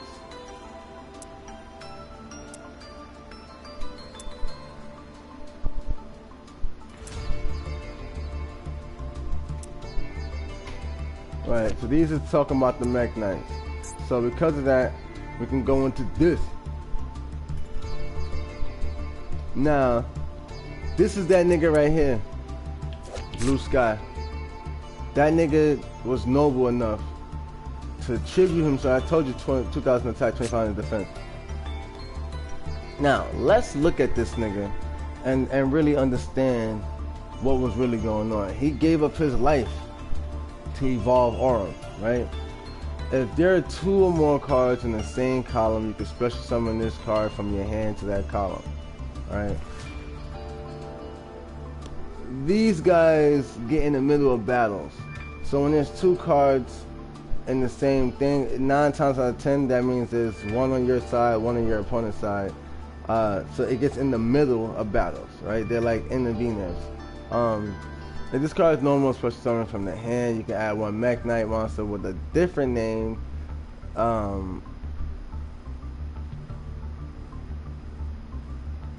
Equal to the number of, you can add Mech Knight monsters, pardon me, with different names except Mech Knight Blue Sky from your deck to your hand, equal to the number of your opponent's cards in this column, which can be 1 or 2 or 0. But yeah, so ultimately he can pull out more. He can recruit. This is a recruiter. Right, he comes out and he brings out more of them. I like that. He low-key used that power to recruit Aurum, right? Which is pretty cool.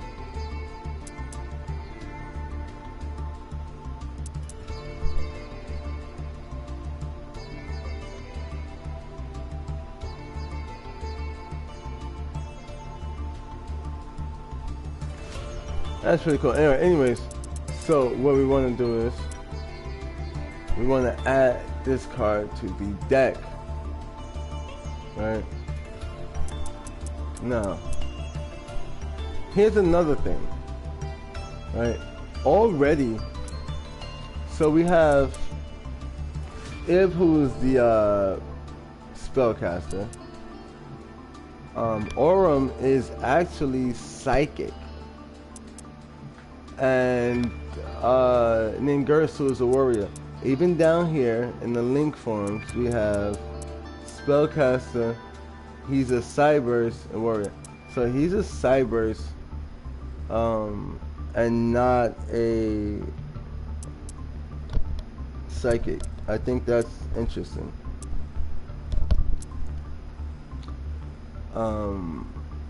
I think that's interesting. But I can't wait till we get to this point. This may actually be the boss of the deck.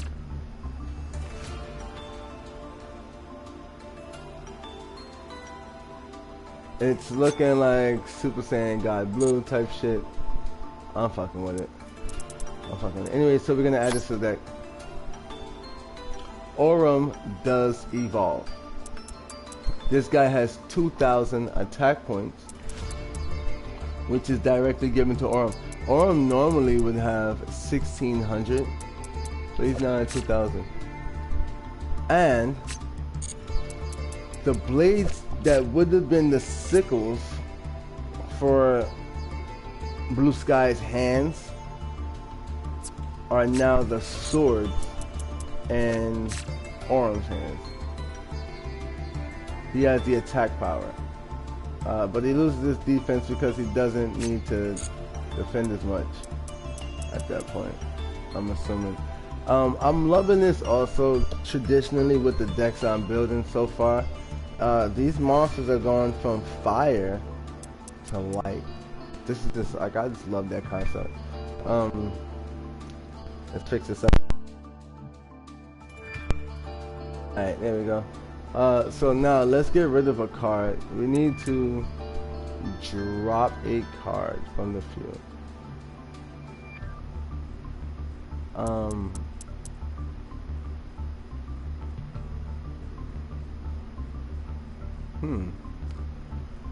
Interesting.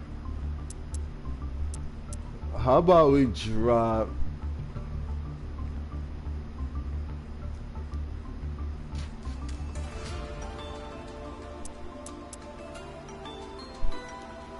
banish one legacy card from your hand or the field. Special summon 2 from your graveyard. Return. Alright, so what we could do is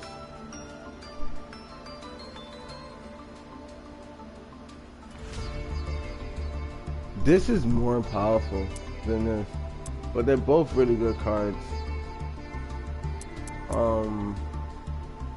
We'll take out one of these, and that should be decent. I'm not gonna lie, this is coming out really nice. We call it Sphinx Magic. We started off with that title, but it will eventually change to something more appropriate as we go. We definitely needed that recovery card because that's literally what just happened. But now they have the nerve to give us 3 of these. We already have this card. But now, this is crazy because this is the nightmares. I thought we got past the scenario, but apparently we did not. I could have sworn we did this. But let's see what happens.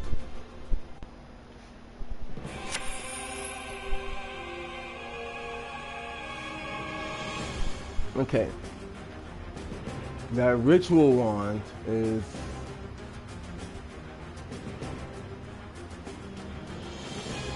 definitely a thing.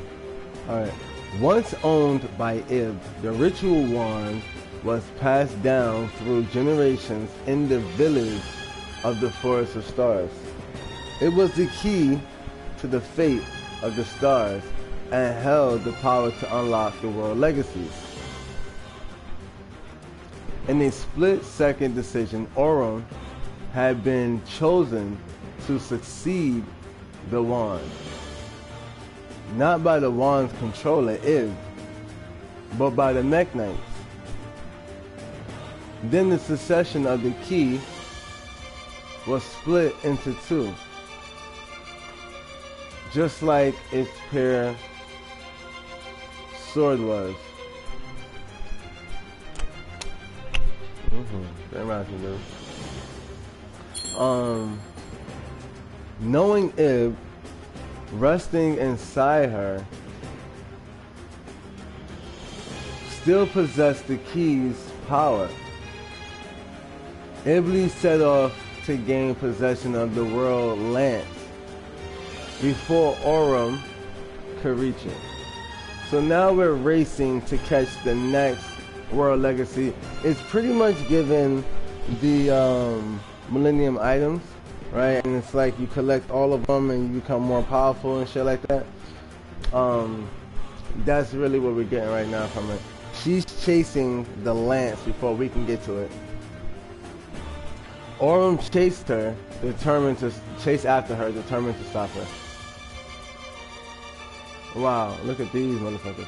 However, in his path stood the Nightmare Beast, born from the power contained in the cores that Iblis stole from the Mech Knights. Ah, so these niggas are created from Mech Knight powers, from the cores of them. This story is really complicated. Aurum, having just received his new powers, had to contend with the formidable strength of the 6 Nightmare Beasts. Ah, okay, so now we're getting somewhere. Now it makes sense, the numbers, right?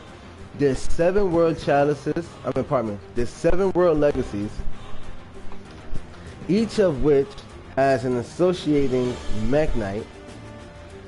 The Mech Knights fuse together to make the Spectrum Supreme, Mech Knight Spectrum Supreme, who is facing Aurum and the group.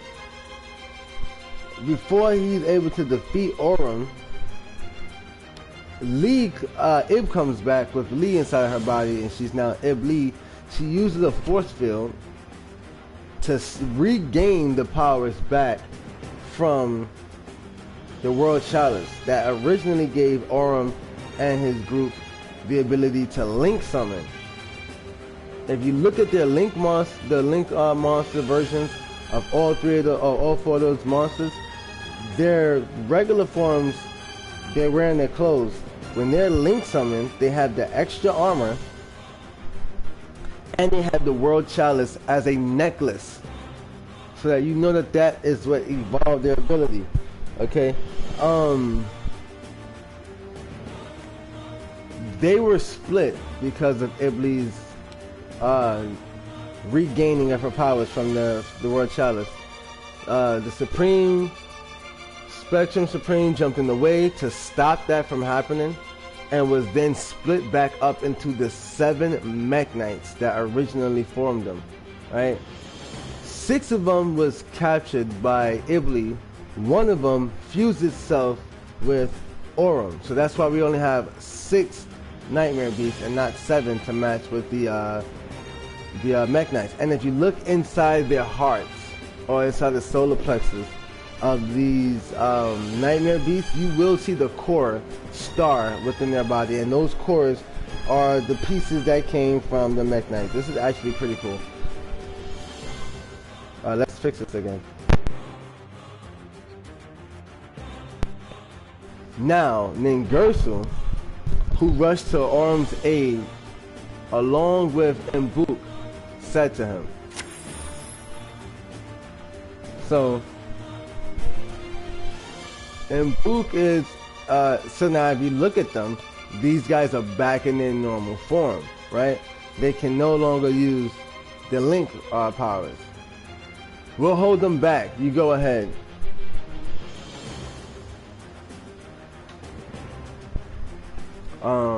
His voice was quiet but resolute. Having lost the power of the World Chalice, Ningirsu knew he would be powerless to stop Ibli, even if he can catch her.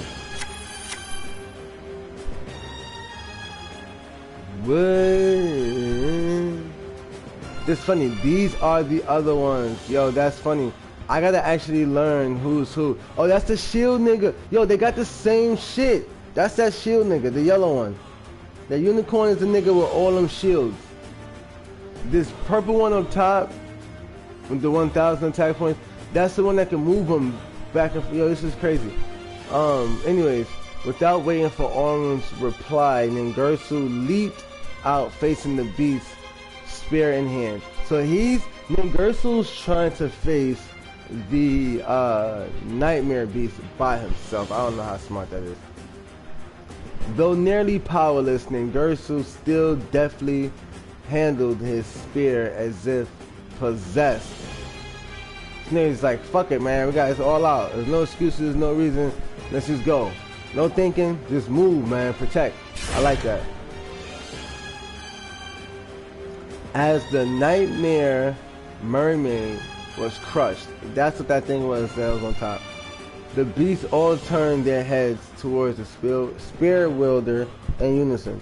So he defeated one of them. That thing had 1,000 attack points. So he was able to defeat it because he got 1,800. But this shit got 22, this shit got 25. They probably gonna kick his ass now. He must have wanted to pursue his little sister more than anybody else. Aurum took off to pursue Ibli and the World Lance. With the determination of Ningirsu as the wind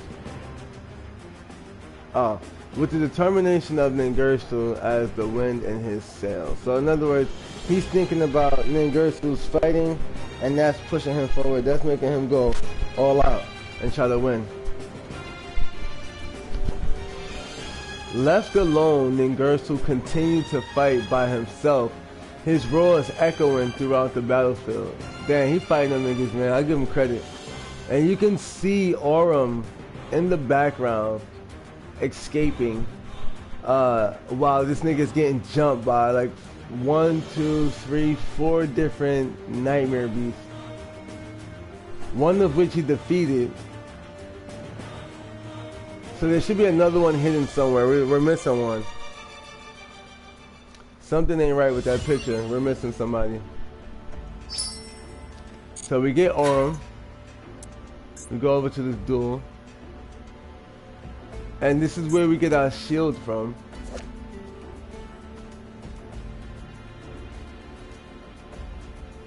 And so this right here is the moment we lose our Link summoning ability. But you can also see, wow, that's interesting. So you can see Ibli extracting from these Mech Knights their cores, right? You see all 6 of those cores being snatched. The one core that did not get taken is Blue Sky, who is flying backwards next to Orem, and they're both falling off of a cliff. And then Gersu is behind Ibli, so he doesn't fall off that cliff. But she's stripping away their powers. Once per turn, if a face-up Link monster you control is destroyed by a battle or leaves the field because of an opponent's card effect, you can special summon one World Legacy monster from your hand or deck in defense position.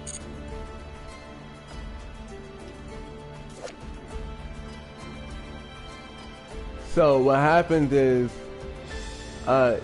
we lose our Link monsters because she's attacking them.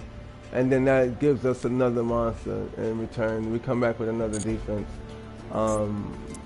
And we get this shield because we actually beat these guys. So before that happens, let's look at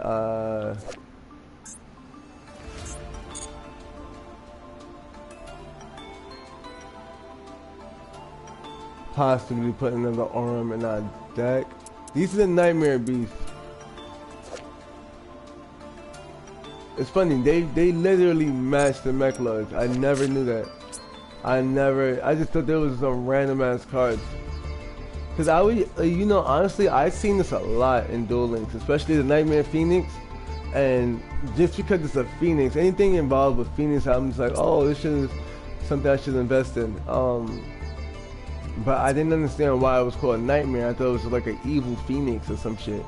But they're called Nightmares because these are things that were pulled away from the Mech Lords. Right? It could be the Mech Lord's Nightmare. This is that purple thing I said that was moving around. But I could have been wrong about that now that I think about it.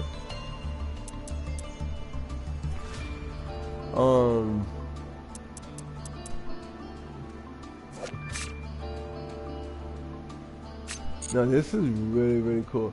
Alright, so what we want to do is we may not need an extra one. Are these? So Ib is a great card also.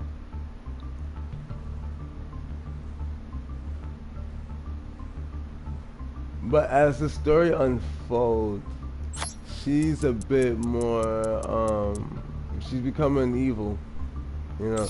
So we're gonna reduce that from 3 to 2 for now. We still got 3 versions of her in the as a Link monster, which we're gonna also convert because one of these are gonna drop and we're gonna put in her other version. She has more than one version of her as a Link monster. We'll face the Nightmares as ourselves first.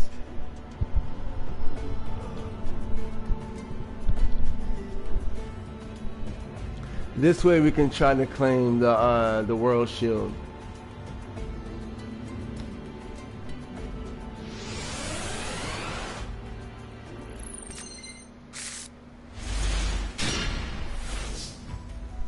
So we get Orem first hand. Oh, but now, oh. So the thing is, before we didn't have any Mech Knights. Now we have a Mech Knight. Now we got a Mech Knight. Now this card right here literally fucks us. because we took out those Magistics cards. Yep, there's no Magistics card. So this card is actually, you can put it back in the deck and take this shit out. That does not belong whatsoever. I could special summon a level 4 Spellcaster, except Ib is a level 2 Spellcaster. So that card is essentially useless. Alright, we'll find another way to use that card. Maybe we can discard something or something. This takes a normal monster. Does not have to be a Mech Knight. So we're gonna go in for Summoning Aurum. His evolved version. We're gonna use Mbuk.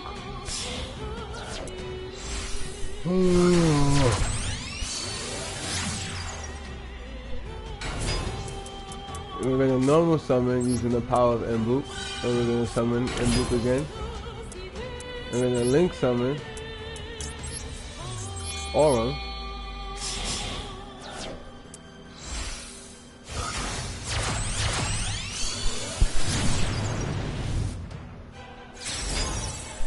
We miss out on our effect.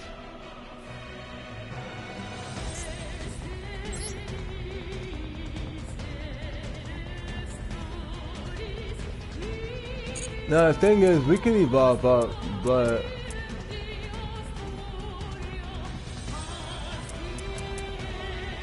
let's make sure we can. No, we can't actually. So what we want to do instead is use the World Legacy's Heart.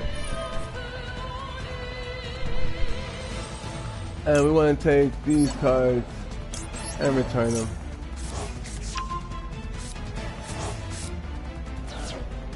Which also protects our monster. And we're facing the Nightmare Demon Beast. So I just remembered that we're facing the Nightmare deck. I thought we were facing the Mech Lord. So what the fuck? So they summon Iblee, Nightmare Corruptor.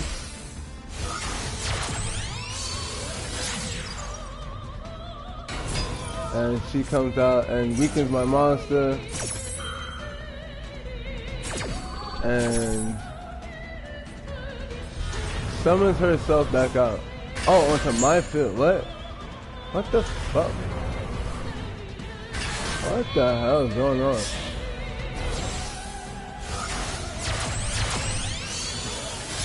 So we face a Nightmare Phoenix, who's probably gonna kill. What?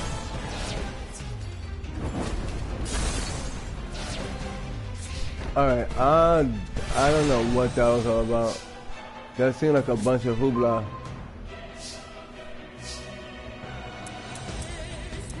Seemed like a bunch of hoopla.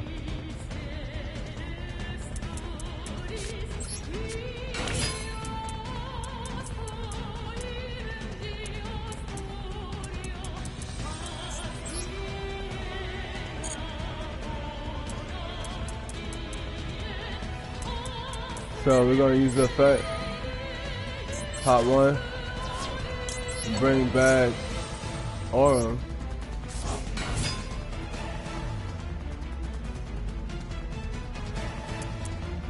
Cause this shit is getting out of control. Aurum is gonna bring out Duel.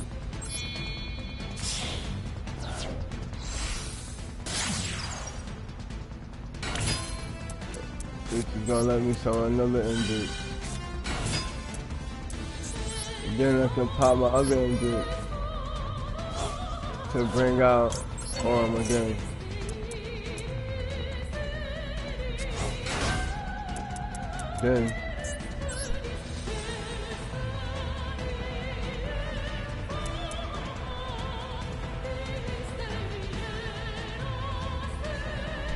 Then we're gonna go for bringing out Ib.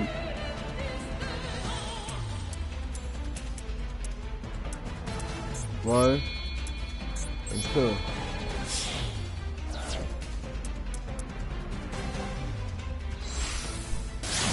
Alright, boom. Now we got Ib out. Now the next thing we want to do is go for, now we could even go for the Fusion Summon, son.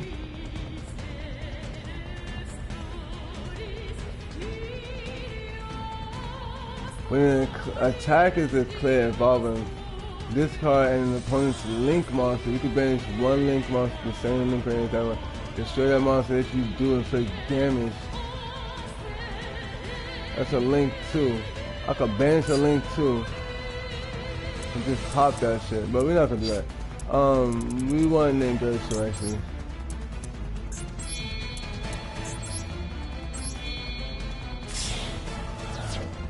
Put my boy right in the middle.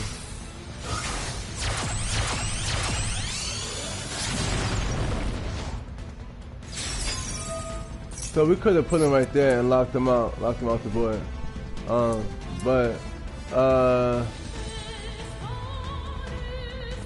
not really sure about battle. So we're gonna set this card. Then we're gonna activate Ningersu. Pop this and his monster. Then we're gonna swing in some light points at 45.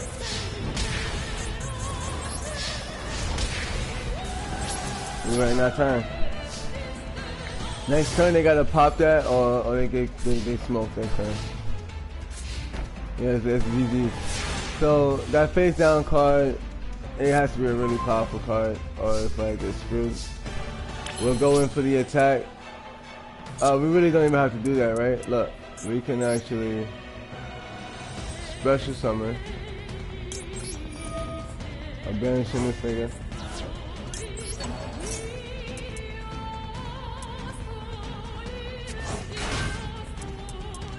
Then we can normal summon. Use the effect. Get the World Chalice. So I'm learning now, almost always when we use Lee, we want to use the World Chalice. She's there to bring out the World Chalice. So we're gonna use Aurum. Oh shit. Okay, I actually fucked that up. I was not supposed to do that. I was not supposed to do that, but it's okay.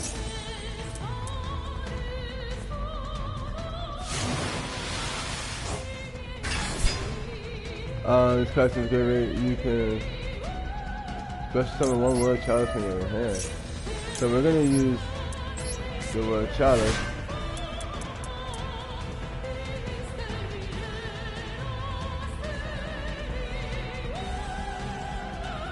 You can special summon one World Chalice monster.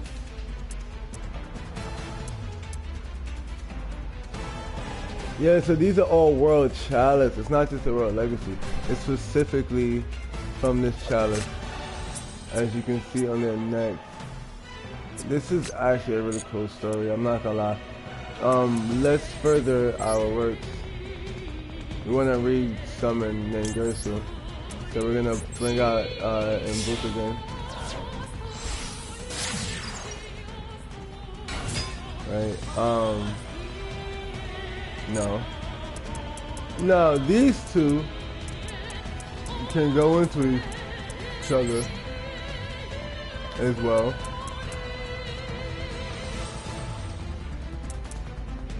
And that's actually what we're gonna do. We're gonna bring out another one of these by using this and this.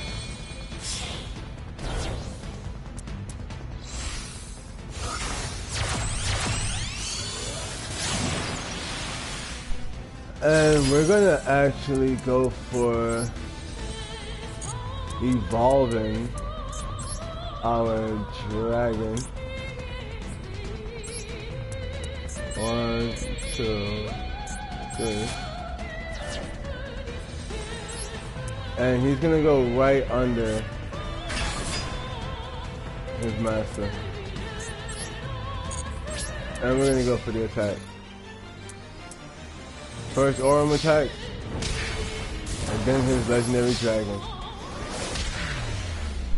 That is that. Done and done.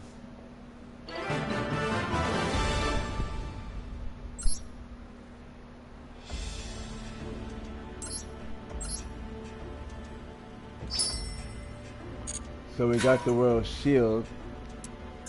This was our goal.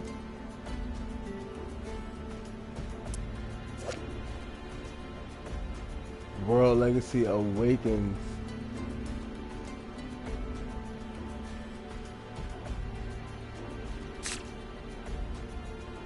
Wait a minute.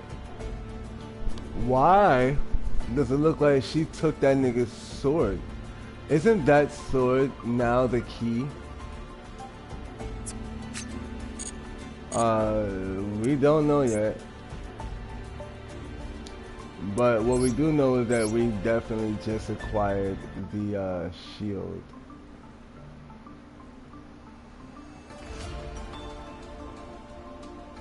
So we will add the shield to the deck. We're gonna take this card out. This shit almost fucked us just now.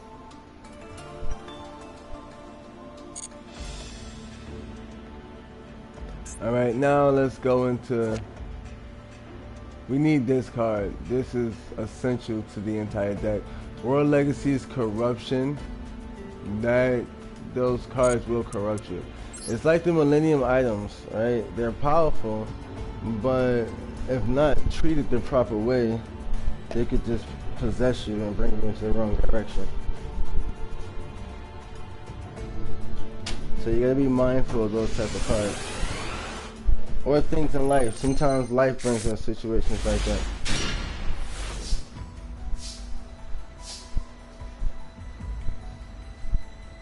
Let's get some of these cheeses real quick.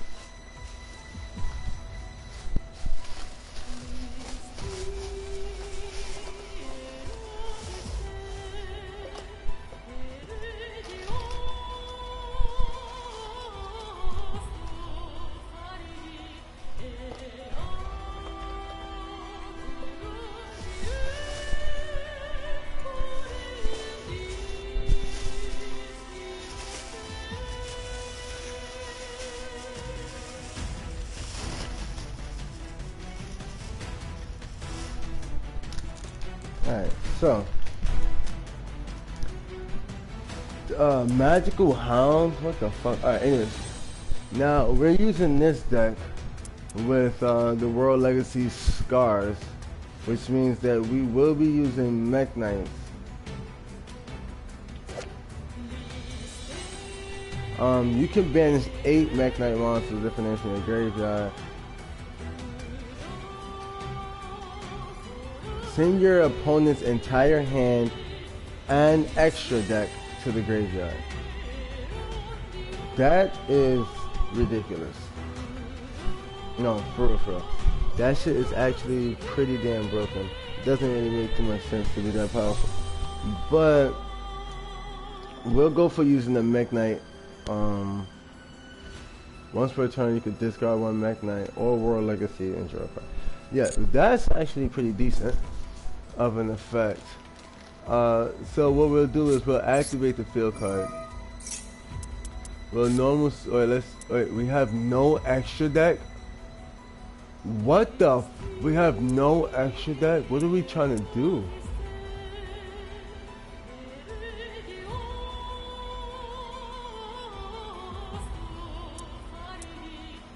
What the fuck?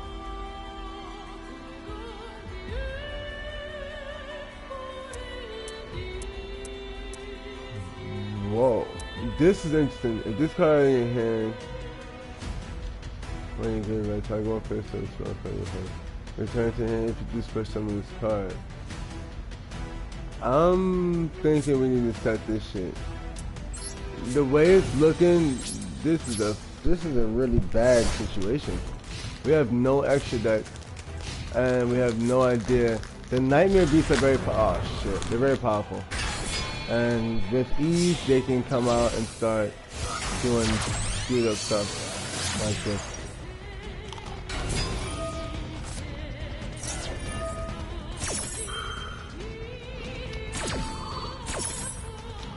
That card comes onto my field and tries to corrupt my field or some shit.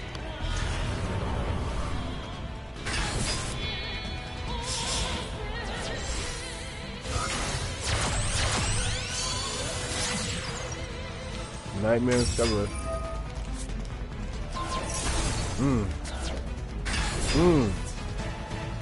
Damn.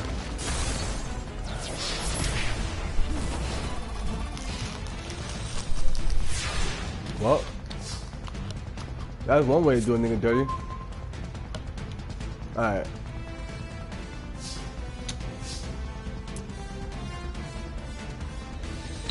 You can target one level 5 or higher monster in your graveyard, especially summon it.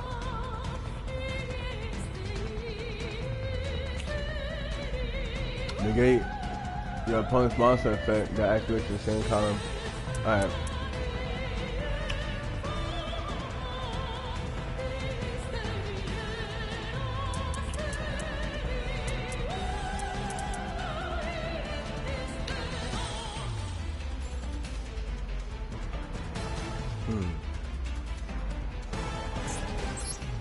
I was supposed to use this last turn.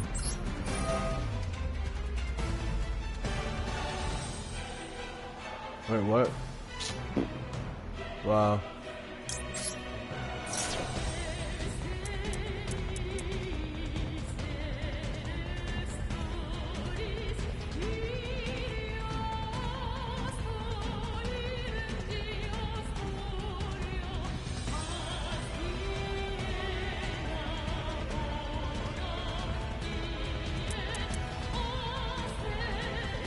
So what we need to do is normal summon Beckon by the World Challenge.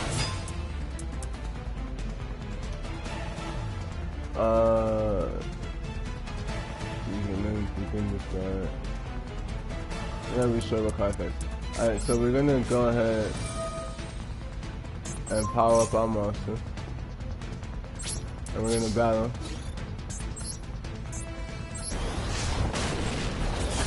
And we're in our turn. We had no extra decks, so there was no link summoning or nothing. We gotta just brawl it out. Oh! Listen, the thing is we were stripped of the World Chalice cards. And therefore,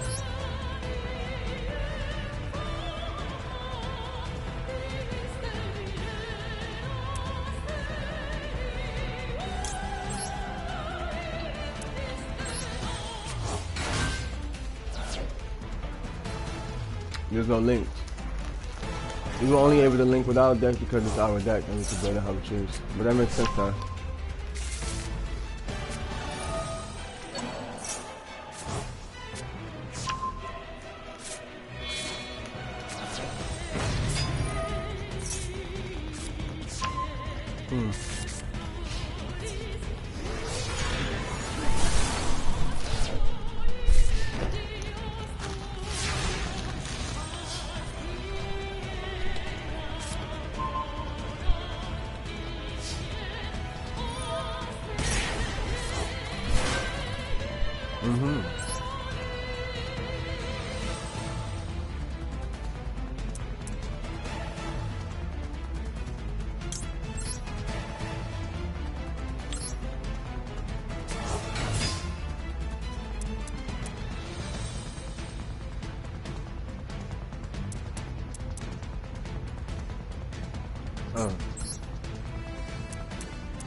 So we want to do that, we want to get rid of him. Normal summon. Monster going.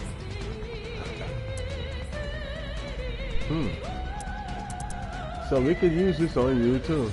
Alright, when it's called normal summon, you can target one link monster. Yeah, color. You cannot search the summon off with a link monster. This card is in your own control, it's your game of the summon.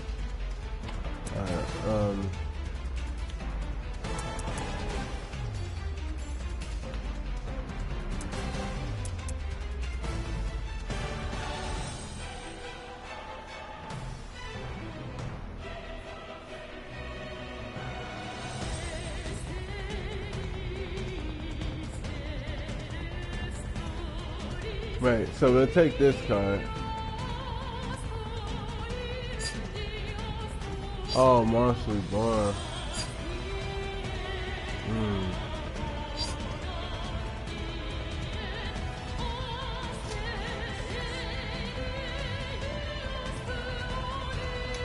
Yeah, we'll take this card.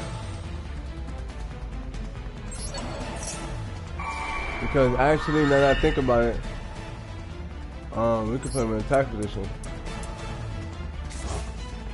And you get the bonus, yep. You get the bonus. Then you can banish one Mech Knight monster from your graveyard. Destroy one face-up monster.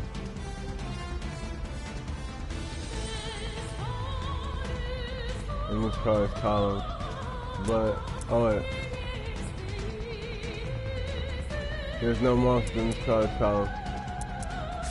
So we want to just go ahead and set this card so we got more of a defense.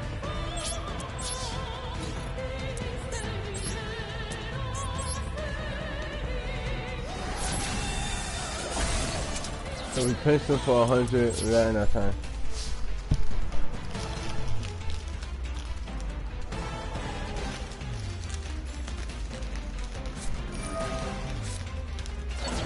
We're gonna special summon.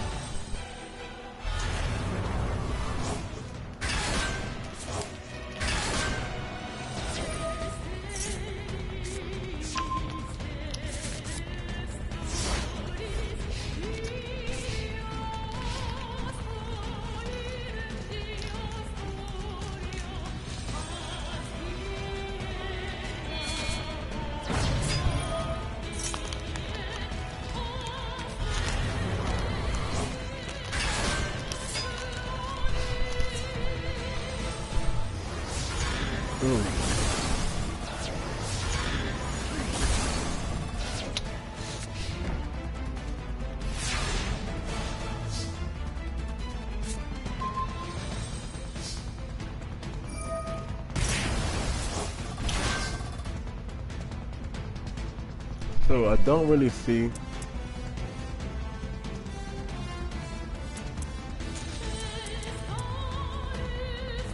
where it is that we could possibly claim the victory. We're going to turn though.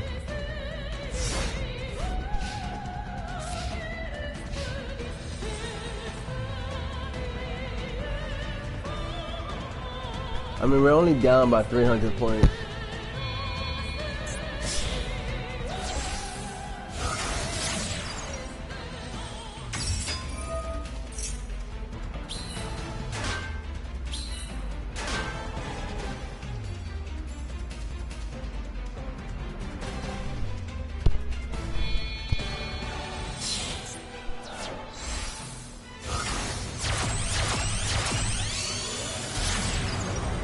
The unicorn is the boss. Nice.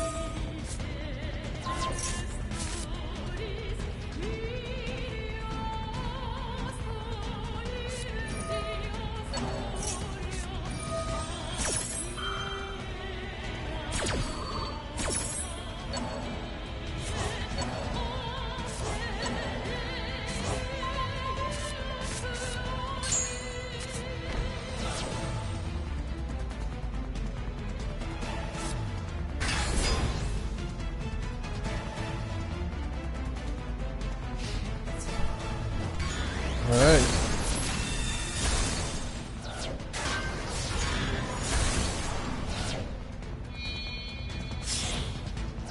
A 3 again or 4? Those two are the same characters for a while. Now that is the actual boss. Nice.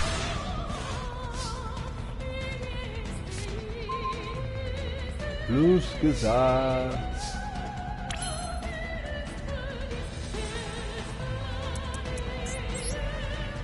Hold up, nigga. First we're gonna do like this. Unexpected die.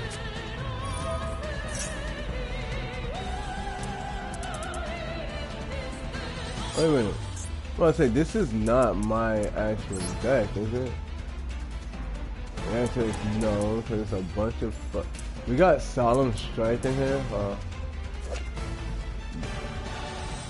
Grave of the Super Ancient Organism. Dragon.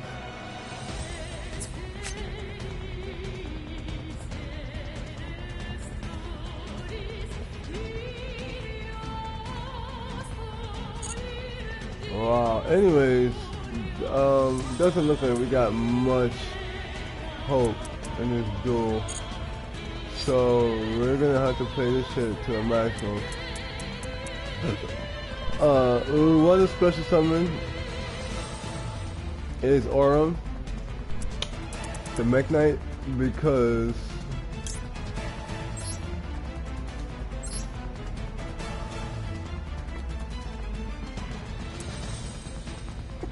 low key, probably gonna be the only thing able to survive this shit.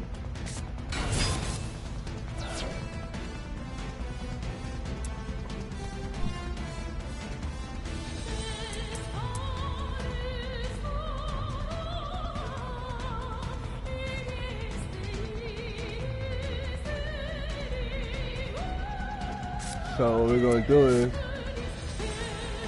we're gonna actually set this card right here.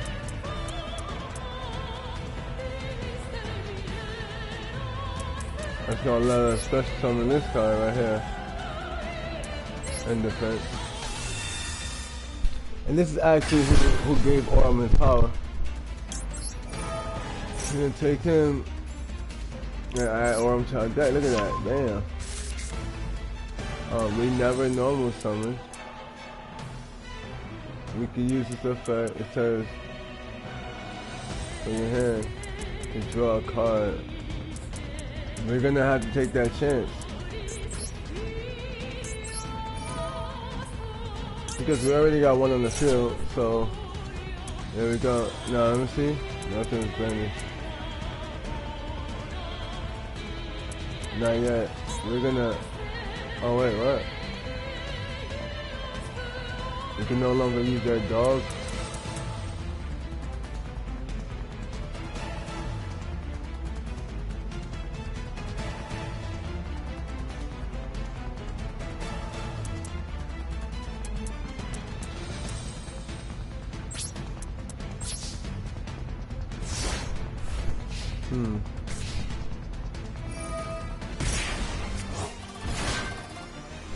Yeah, right, we're gonna summon.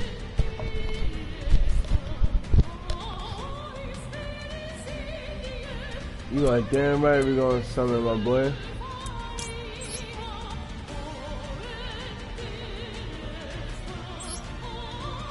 I'm just thinking the attack position, let's go.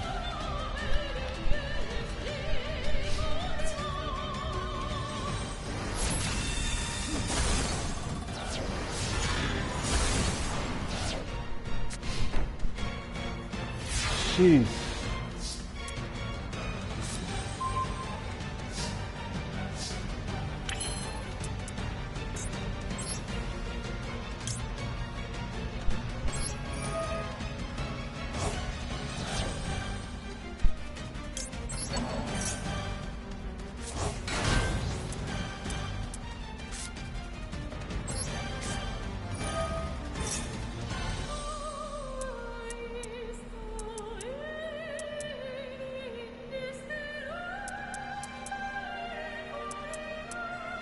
I don't get it.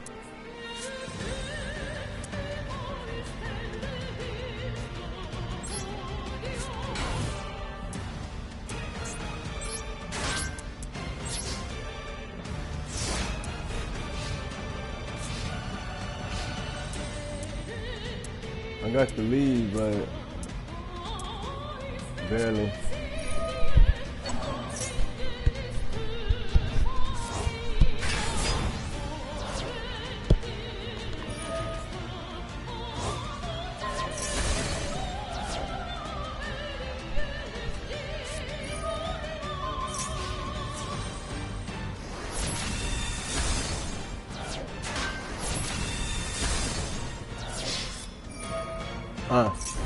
That's game. That right there is game. That is terrible, man. That means we're gonna really be struggling this shit out. Let's retry it. Let's retry it. Maybe we got this.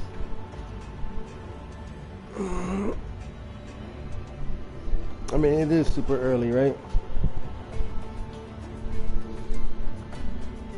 Brain is not fully in function mode.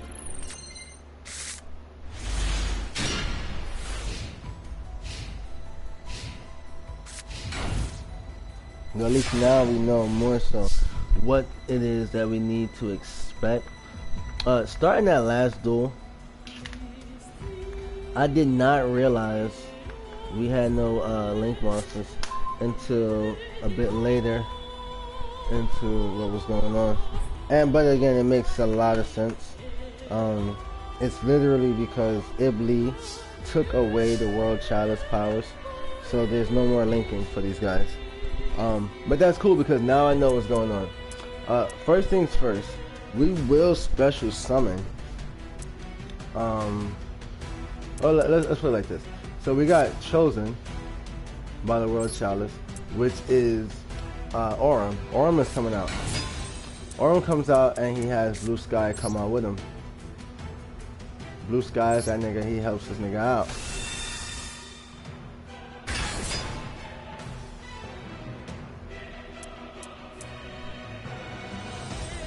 Then we're gonna attack. Aurum attacks first. Get it off. It got popped, so it comes back to our fail. Then we attack directly.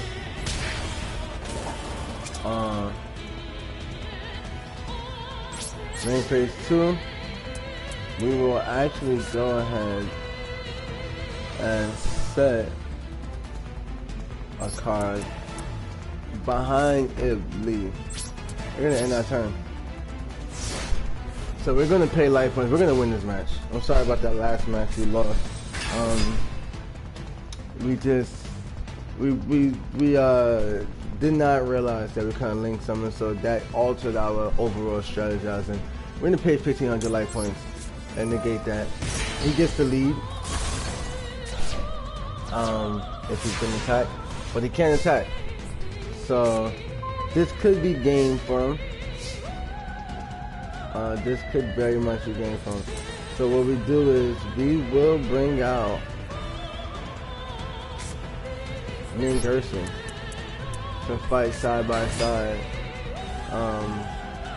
And then we're gonna just go in for the attack. So what's that? 4-2. We're 600 points shy of beating this guy. Ningerson, you got close, my boy, but you didn't get all the way. So we're in our turn. But they have 600 life points. So we need to beat over a monster if they... Nah, see, there you go. But they could have played a high-level monster and did something. But... Now, I don't think this is fair because if I'm not mistaken, this is not the same deck I was just using. Oh, yes it is. Yes it is.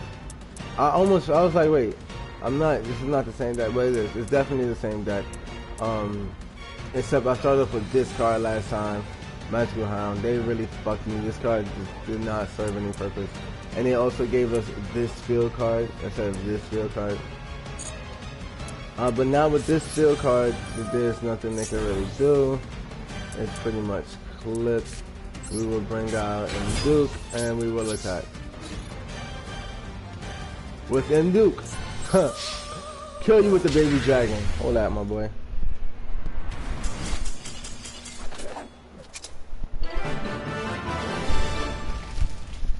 That was pleasant.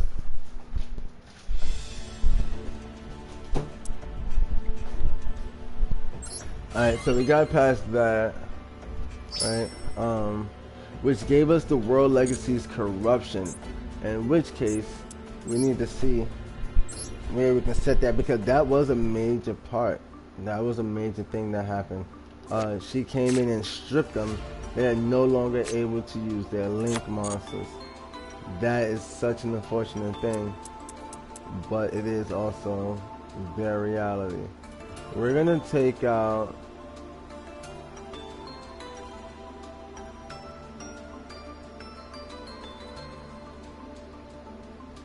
one Aurum or one Ningerso.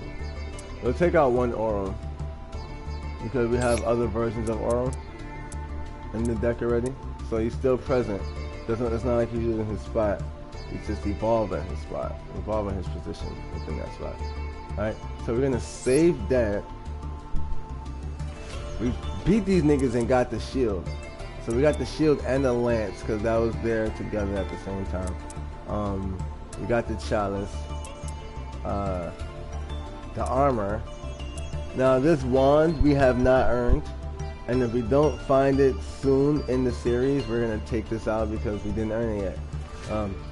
But if it's very close, we'll leave it in. So we got 1, 2, 3, 4, 5 out of 7 quote unquote millennium items. Alright, now let's go to the next goal and see what happens here. This looks very, very promising.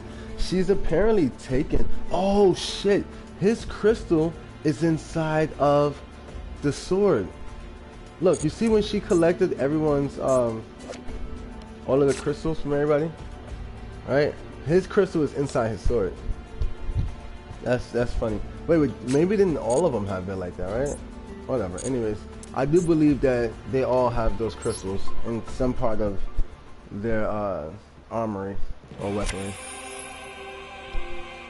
Look at this. Look at this. That is the world lamp. Oh, I'm bugging. So I said that we attained the world lance. We did not. We're at the world lance. So what happened was we arrived at the world shield. The fight took off, went off, and then in the midst of that, Ibli rushed over to the lance because the lance was close enough to the shield. All right. Aurum rushed to the base of the world lance, but it was too late. Ooh, look at that, look at that. By the time he arrived, Ibli had already finished activating the world lance. So she can use the world lance. This is good. With the new found power of the world lance, Ibli launched an aggressive assault on Aurum. With such destructive force that each blow shook the earth, Aurum faced the attacks alone.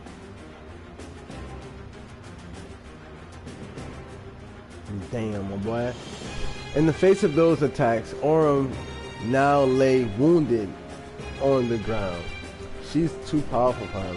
At one point, they were protecting her, but eventually she became more powerful than them.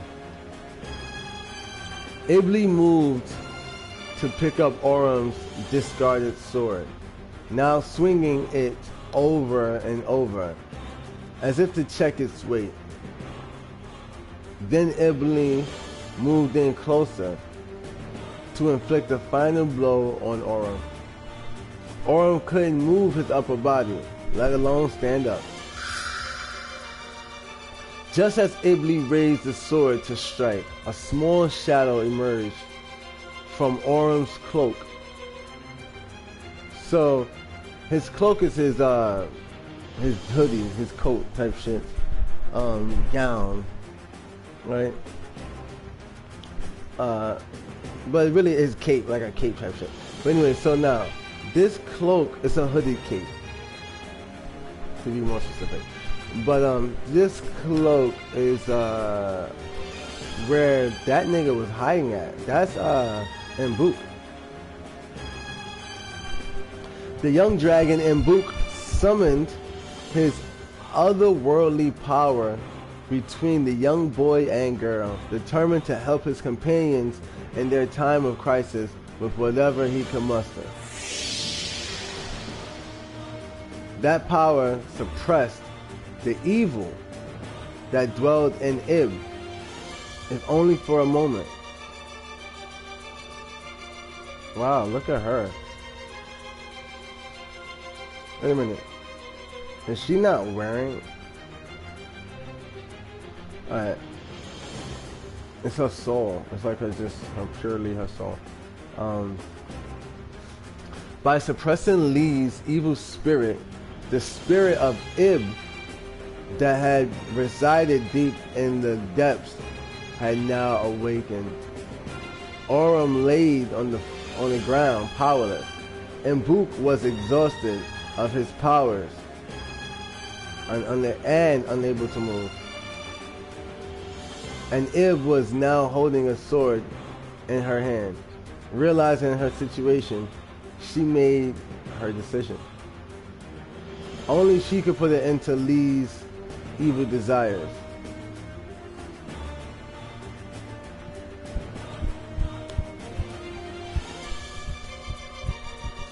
Her hand that held the sword now tensed with strength. Lee realized Ib's intentions and tried to resist, but Ib's awakened spirit overcame her.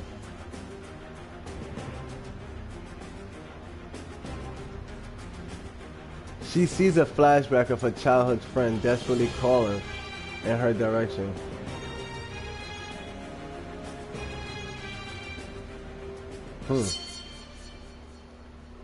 The young girl drew short, rapid breaths, points the blade towards herself, and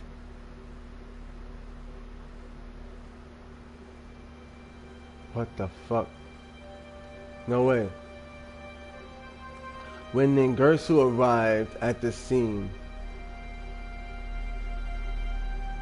he saw his childhood friend holding the limp body of his little sister in his arms, repeatedly calling her name. Oh shit, son. Damn. So that's really, really fucked up. That's insanely fucked up. So ultimately what happened is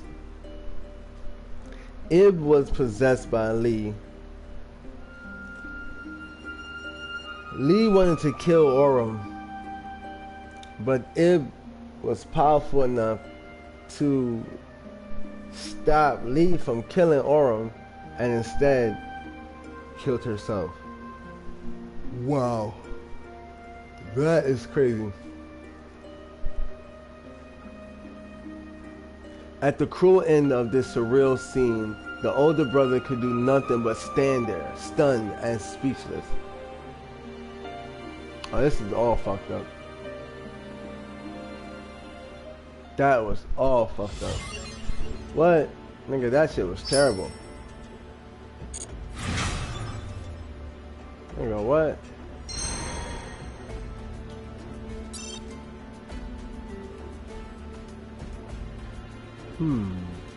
Let's go to that store and see what the niggas is offering. The nightmare cards. That is all. X-Crawlers, Nightmares, Mech Knights. This is all the shit that fought against the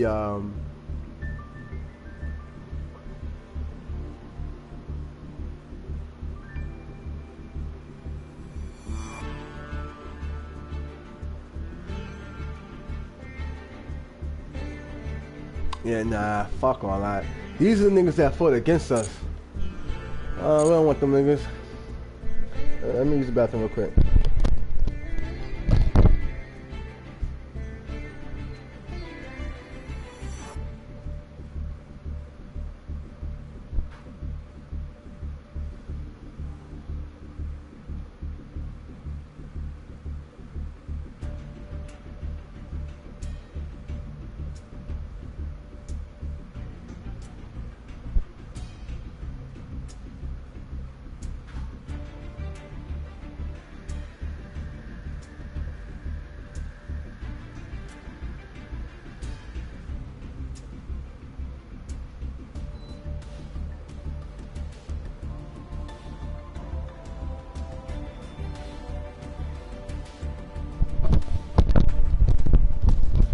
Alright, let's get it.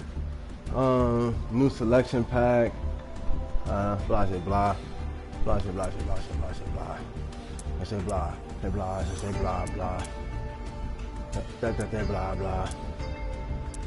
Blah, blah, blah. Blah, blah, blah, blah, blah, blah, blah, blah, blah, blah. Blah, blah. Alright, anyways, them niggas ain't doing nothing with those.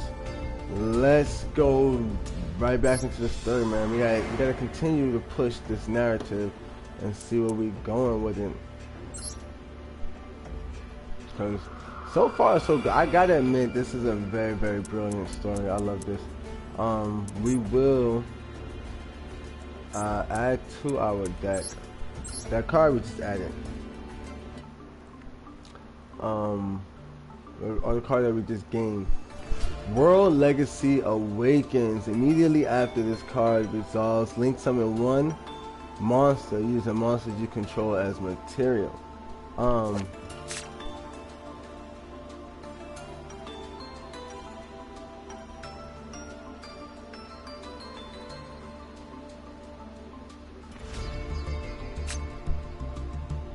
But he's in the so that dragon, right?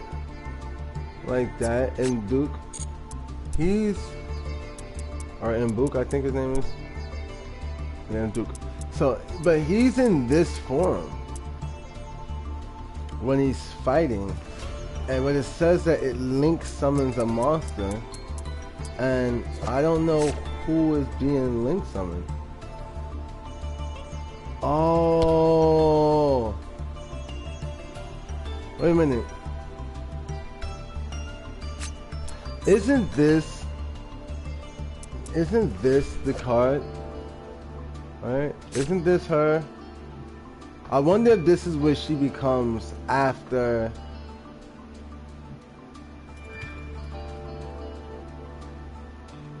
So I wonder if this is what happens.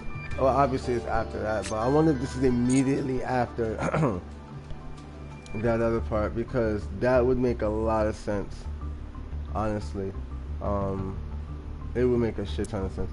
Otherwise, it doesn't make too much sense. Crusadia. This card may end up in a deck because Equimax, I believe this is the card that fuses with this nigga to make his maximum form. Right, look, let's just go to relay the cards. Let's see. We got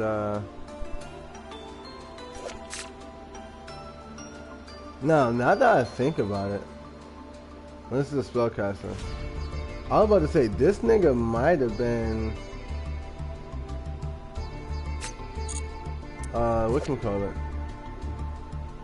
We got Regulus. We got Lion. We got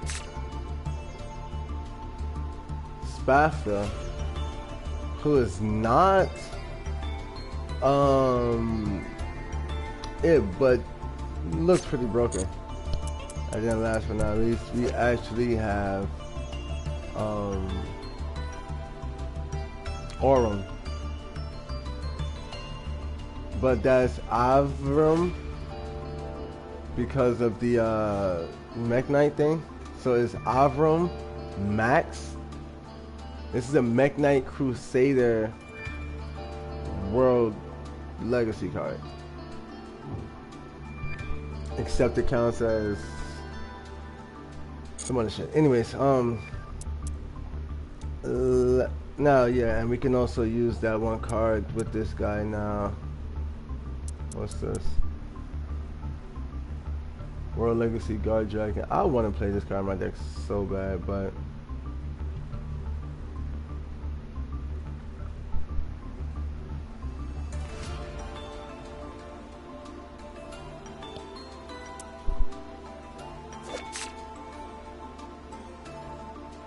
what?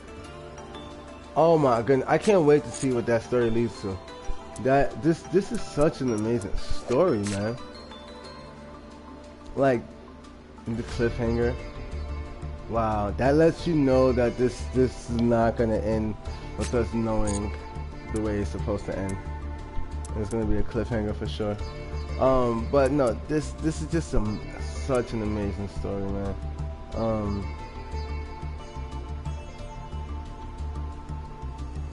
It is really such an amazing story. We want to be able to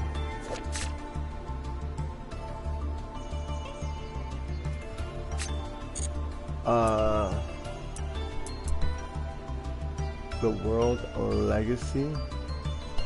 Low key, I kind of want that card. Let me see something.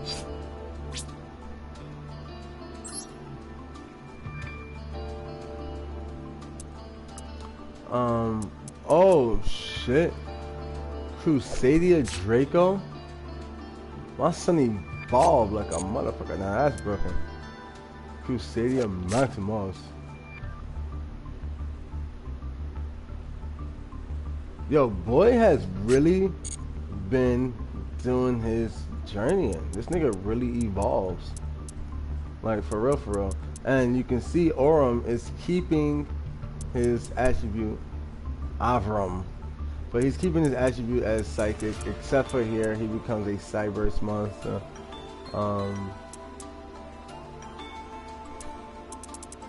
He's also a cyberse monster here. But he's either psychic or cyberse, and I think that's amazing. He's psychic normally, he becomes cyberse as a link monster. But again, I think that's an amazing thing. Did we add that card we were supposed to add?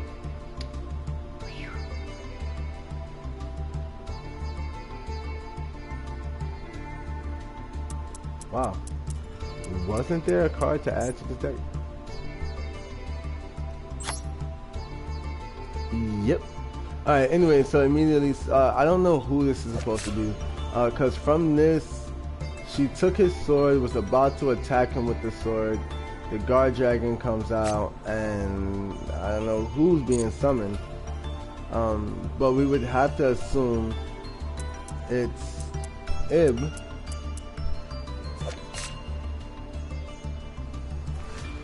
It would have to be Ib. Except it's not Ib. So I don't know what card comes from that. And the thing is, so when it says Link Summon, so far we only have 3 actual monsters that fit that criteria of Link Summon, because up until that point, they can only Link Summon using the World Chalice. Alright, so let's get out of that. Oh, let me see. Let's save it. Let's save and get out of that. Alright, we completed that. This is locked. Oh, we finally got to a point where we can no longer proceed. That's because we need fire. But the thing is completing this duel gives us our mate. We would not go without that. So we need fire. Cool beans. Let's look at what we did not do that could potentially give us fire. Now, if you notice, all of these decks, all of the stories up top, they have checks on them. They have orange checks. This means I beat the deck. I beat the story with one pathline. It could have been the pathline that they were trying to introduce, or it could have been a pathline that using their decks or with my deck. That's what I mean. And for the most part, I probably beat all of these using my decks. But now, if you notice, you come down here, we have a yellow check. That's because the Tenyi is the one story that I completed both sides.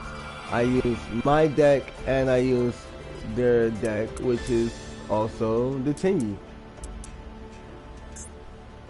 But I wanted to come back to this anyways and look at some of this stuff that they were doing.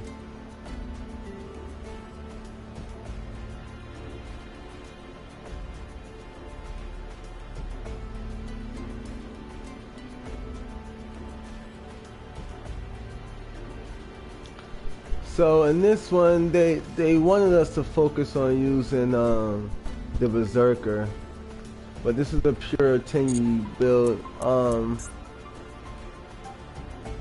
This one they added the Yang Zing.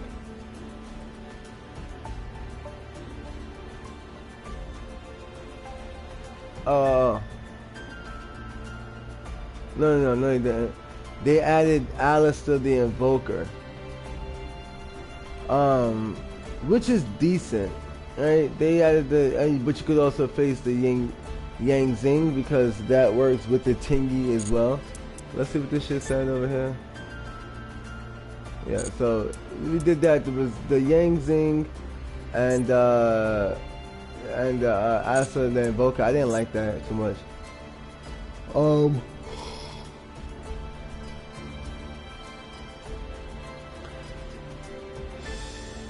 Yeah, you can use this is a lot of different cards. This is like some adventure tokens bull crap. Um, that wasn't really what I was enjoying too much with those. Let's see if we can get some fire though. We come over here. I was gonna go to a new map, but in some cases, right, like this, you can use a loner deck and get an attribute, right? So this is gonna offer darkness, which we don't need right now. More darkness. And the emerald. But that's probably because this is a dark world that we're in, which is understandable. Elemental, we may be able to get more elements than just darkness. Fire, this is exactly what we needed. So we're gonna do that actually. This gives us another card. Surprisingly, we don't have that card because we haven't completed that. That's interesting. But we will do this Elemental Lord, Elemental Saber deck. It's at a difficulty level of 2 stars. But also keep in mind, we've actually built this deck as well. Not on this account. It's on my Dark Edition account. Which you can find by going into this. But this deck, I know this deck too well, honestly.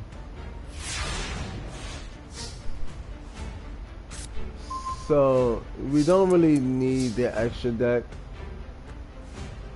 I don't, in my deck where I use the Elemental Sabers, I don't even have an extra deck. So that goes to show. So we're gonna pop 6 of them shits so that we can draw 2 cards. We want to set bottomless.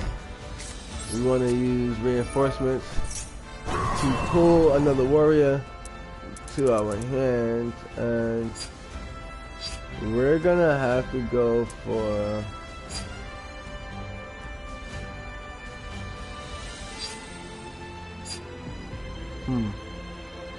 what we want is to be able to move faster than the opponent because they're using the same exact cards as us. Oh wait, this right here is not the same card I'm thinking of. So we're gonna go for this model.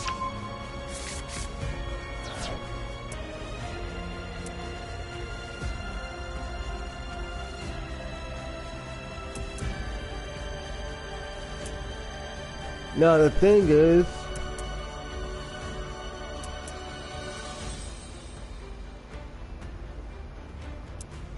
we're gonna lose out on one of these cards.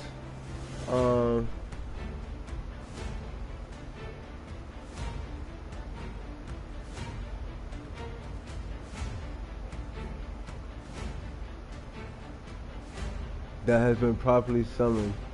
So yeah, so what we'll do is we can resurrect our monster with this. So we're gonna normal summon. This is gonna be the key to our victory.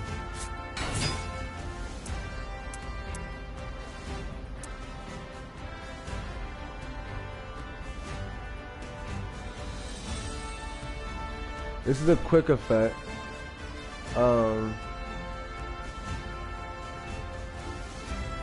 That he could probably also use. But we're gonna go for the effect anyways.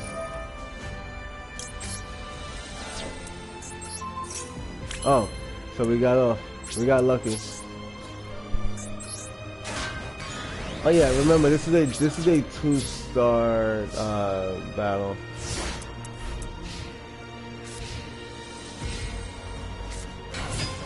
These summons, we will get rid of that card because otherwise what happens is he'll just bring it back, right? So we're gonna put this face down.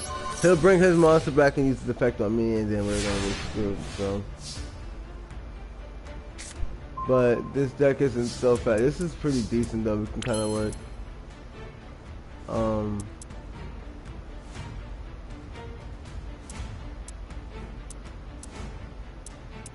So the next thing we want to do is we want to expedite this card coming out because we don't really want to have to duel for too long.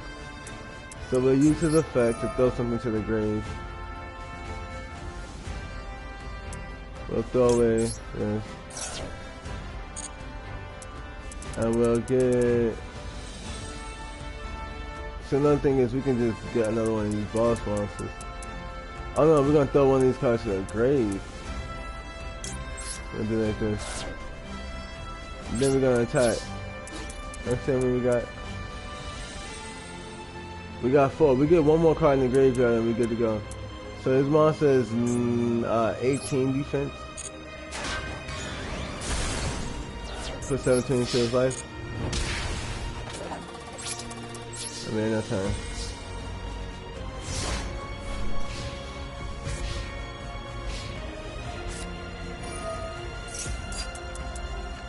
Eight forces, all warrior monsters you control get 200.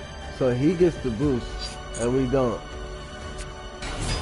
We summon, we bottomless that card.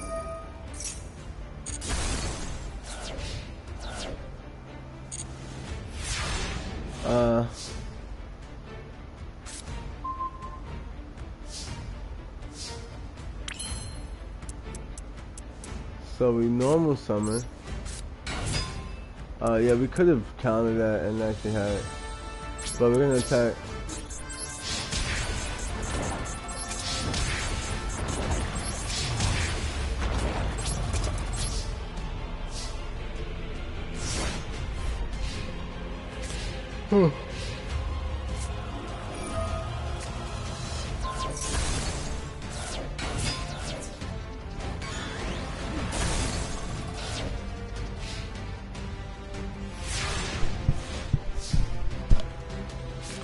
So he does that to pop my monster.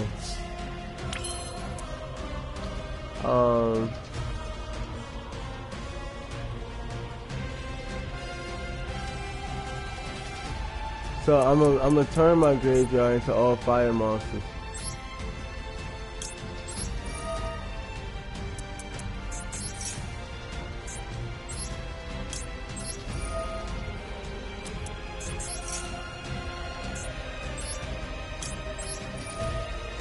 That's 2 down. 3,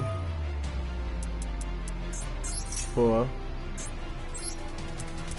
and 5. Which means I can now summon this nigga. Who comes out and decides to pop his monster. He uses the effect to counter it. I think that monster still dies. Yep. And then I'm able to normal summon. And we... Oh, wait, what? No. We attack.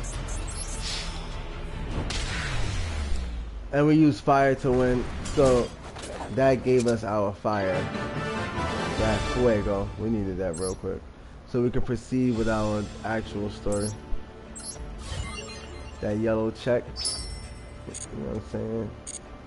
Feeling like Instagram with some blue checks, right? Alright, let's go back over here. And further the story. These are getting yellow checks because I'm really liking this story and I'm just really, you know, making sure we do our thing with it.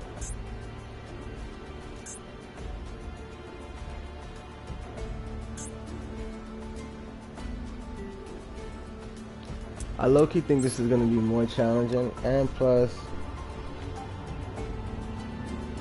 it was the greater goal.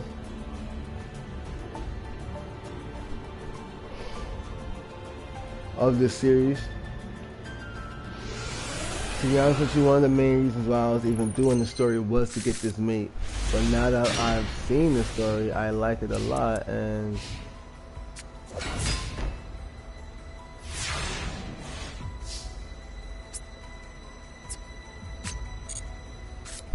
I want to run this deck now. These are these Unchained cards. The Dark Spirit. What the fuck? This is a Destiny board. Yeah, bro. Target one link monster in your greatest restaurant.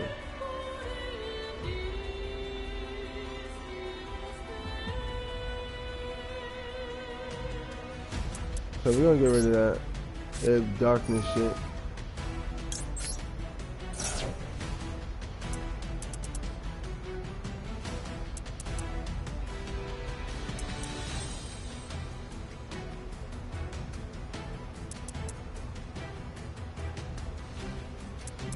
We'll go with this one because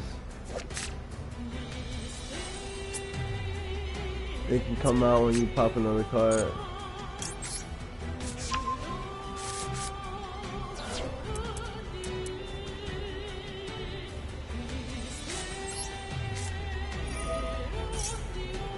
Oh. Oh. Mm.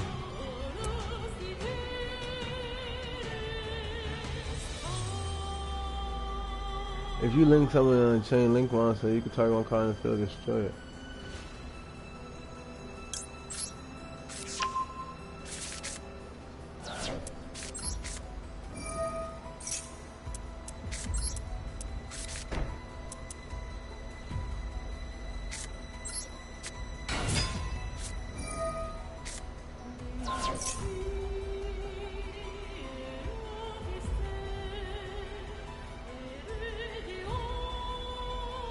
You can target one card you control and destroy it.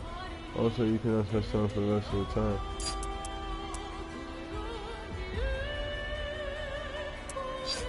So we're going to tribute our own monster.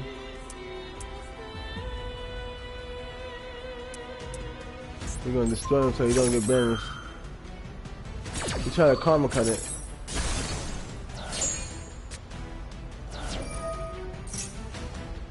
But see,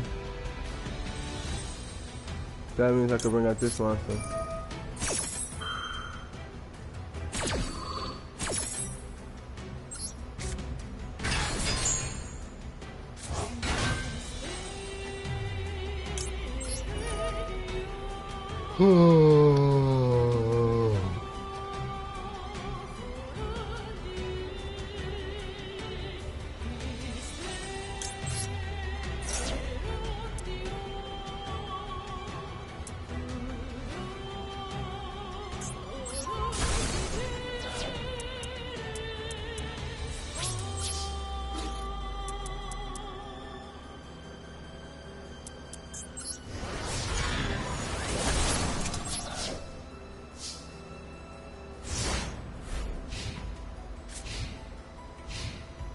I ain't gonna hold you, I'm still kinda sleepy, bro. We set that card, we're gonna activate this. Bring this nigga back from the grave.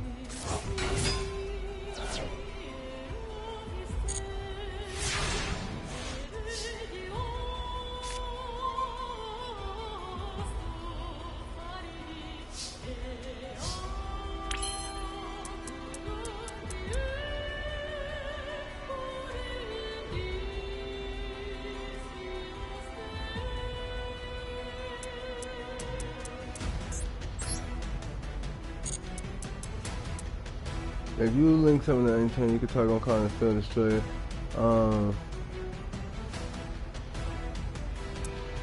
So it's 3,000. And yeah, let's just do that. Hold up. I can normal summon this nigga. And then still go for that. Two monsters with different names. I want an Unchained monster.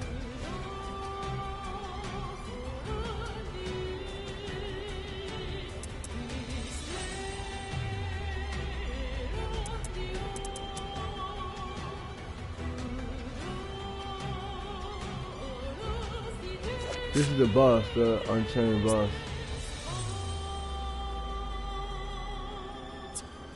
But we're gonna use this one because we could bring out 3,000, but we already got 3,000.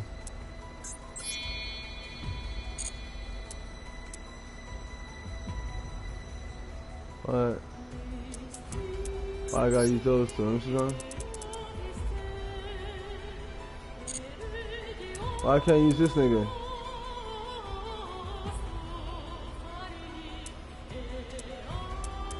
Alright, whatever, bro.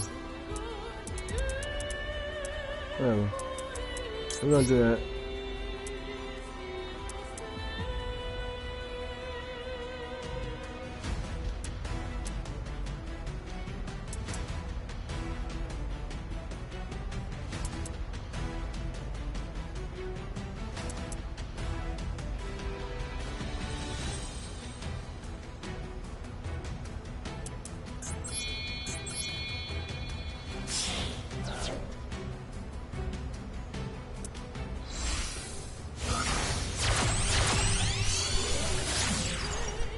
I could have brought the 3. Truth be told, we could have just brought the 3 and just popped into this thing.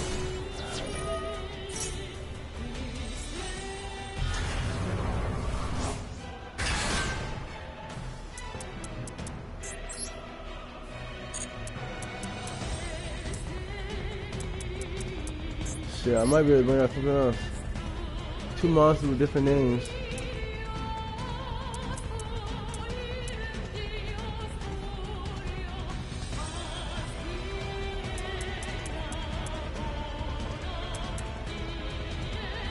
Damn. Well, let's see if we can bring out another one of these.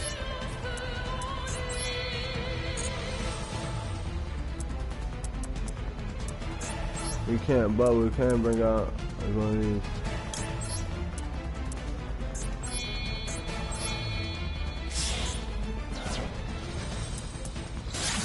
The Nightmare Phoenix, who is now co-linked and cannot be destroyed in battle.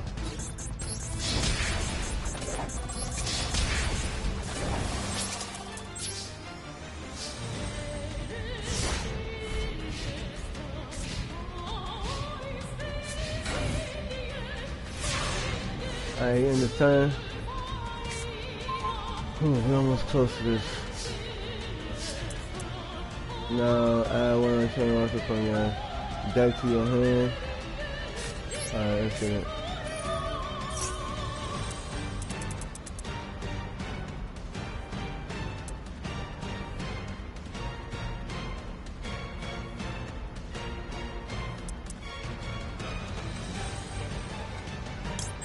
We're gonna take this. We're gonna normal summon.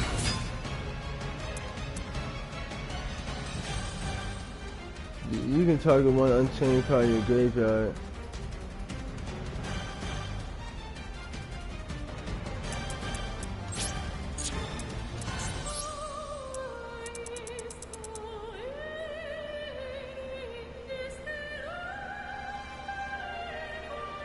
And then we're gonna link some of this.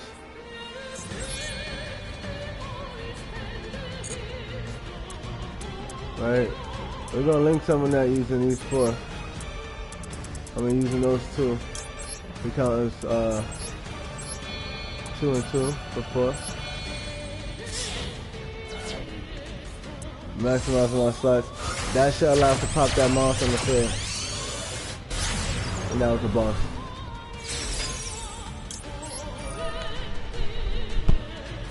We get rid of their card.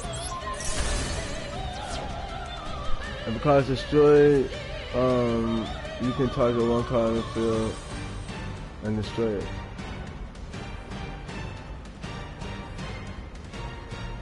Damn, this is a really destructive deck. We don't need to destroy anything, all we need to do is attack. And he's done it with that last one.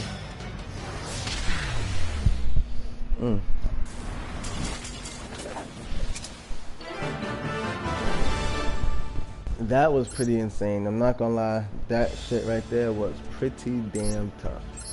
But we did it. We ended up getting through that, and that gave us our mate finally, which is really cool. I think that let's go over to this.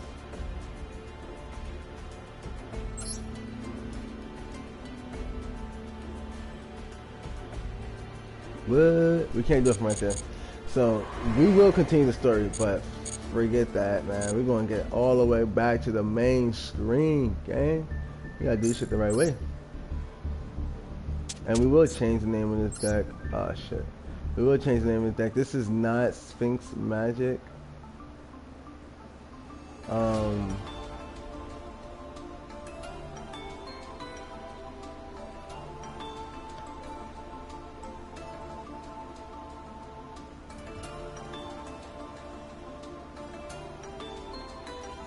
But low key, these niggas is it's crazy because this is a true evolution story.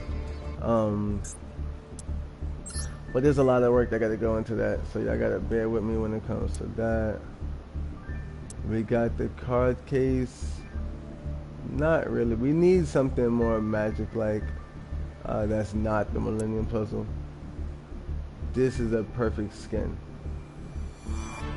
I like this. Mind you, the other deck that we have is the Tingy. As you can see with the Sword Souls. And of course the Dark Magician was our main deck initially. Kaiba had this. So we got Yugi, Kaiba, Tingy, World Legacy. Sword Soul failed because they're an addition. But yeah, anyway, so we're gonna go down to parts, which we did not gain, but we did not gain a mat either, a base. The mats base. What the fuck is wrong with me? The mate's base. I'm so sorry, guys. Like, my brain is fried, yo. We're gonna go. Finally, we get the dragon, and this is what we have for the Tingy. Granted, it's not the best symbolization, but it's close because it's a martial artist, right? Who's also a swordsman. He's a hand-to-hand combat master, also a swordsman, and also a master of stealth. This is perfect right here. Yeah. So we'll finish up on the story, and then we're gonna actually end the live stream because I'm gonna get some rest. Let me take a little nap real quick. So ultimately, we got 3 more fights. Let's go into using our deck now. And see, now we'll use the deck because we can see our mate. We got the actual proper mate this time. We'll come back and have 2 more battles. This gives us tickets and not cards. So yeah. But we know how to deal with this. This is extremely easy to do. With our deck, man. So that other one was a little challenging because we had to use cards that they gave us and all of this crap. We're gonna normal summon Aurum. We're gonna link summon and boot.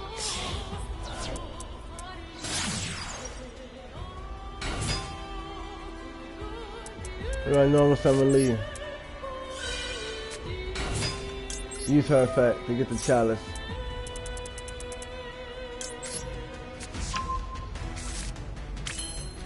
We're gonna link summon. Bring out Aurum.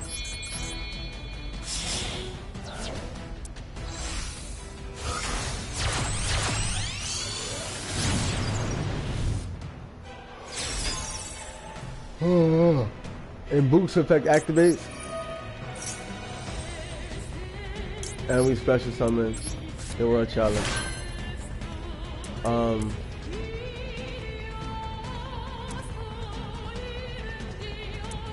We are then going to, you could bring that shit right back and go for the 3.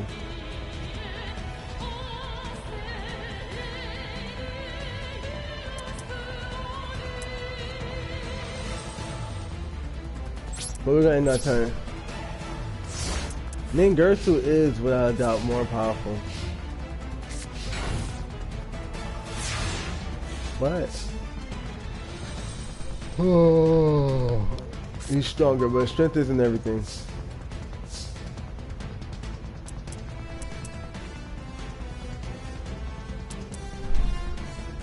Now, I think you can only use the effect once per turn. So let's see if we can do this. Activate this effect, get rid of the World Chalice, and bring back Duke. Do we get the effect of the Chalice? And Duke is powered up, but do we get the effect of the Chalice?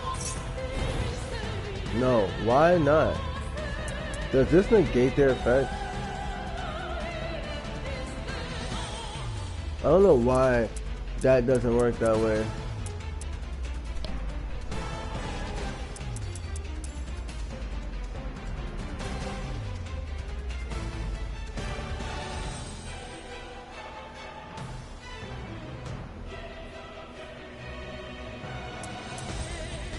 But what I do know is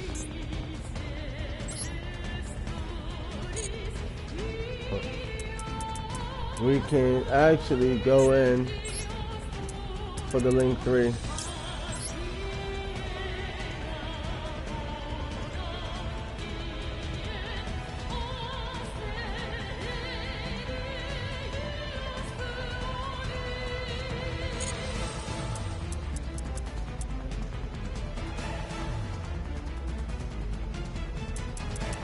But it's what we gotta do.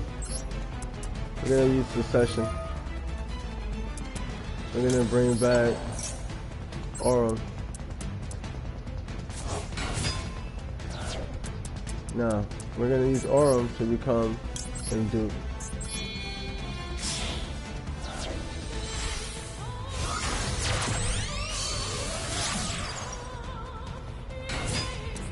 Then we're gonna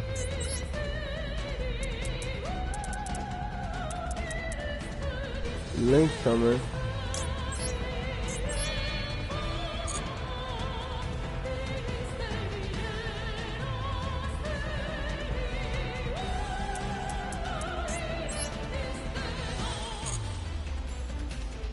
Okay, that did not play out right. So since that happened that way,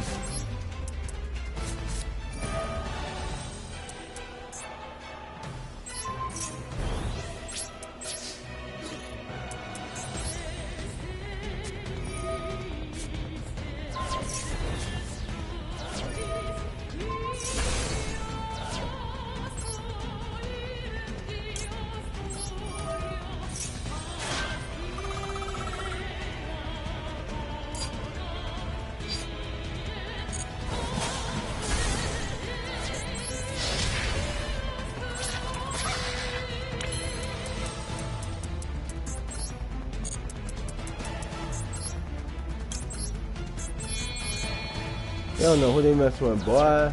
You shut my card, nigga, he coming right back. That part. Don't worry about it. In case he actually has a card strong enough to stop my shit. We doubt it, but just in case.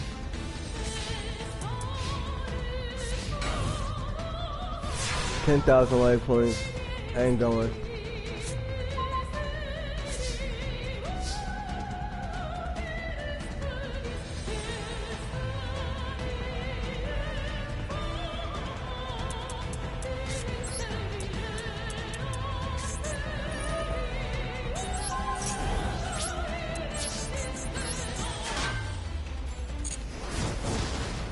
Let's go. I'm waiting for him to play a monster. Bear with me, guys. I'm falling asleep while I'm dueling a little bit. I gotta help him knock this thing out. Let's get it. There we go, Ib. There we go. Did we not bring out named Gerson? No. We didn't, but we did do this. We made it so that we can bring out another one of these. And all it takes now is just one more monster.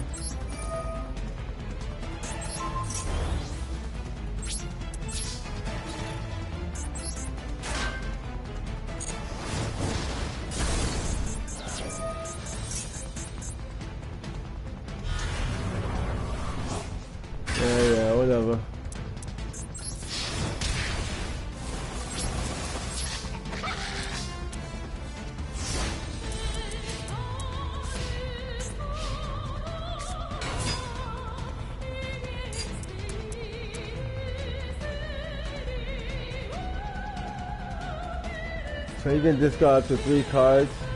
That would make his attack points go up by 12, making that 25. Alright, that's all right.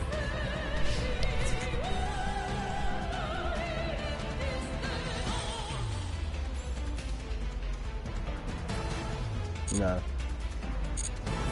I love you want him to kill that card. Because it's GG's now, right? We could just attack him in this game.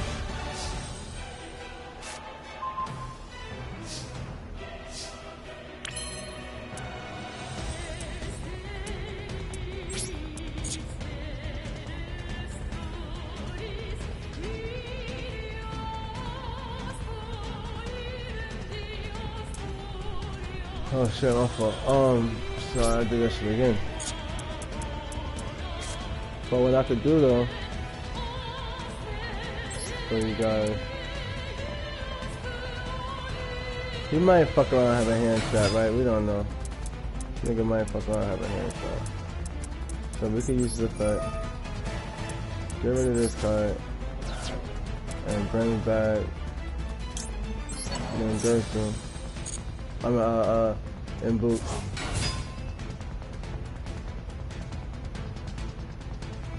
Who we could also give an additional 1,000 attack points.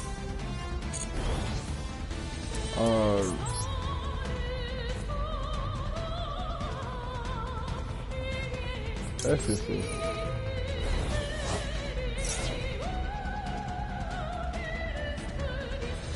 Wait, my monster got weaker?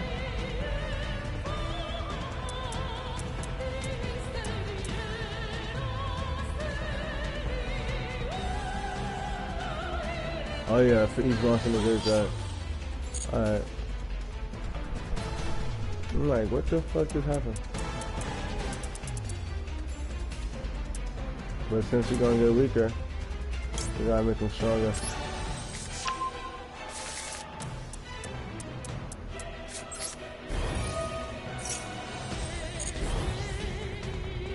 Oh, dude. Oh, dude.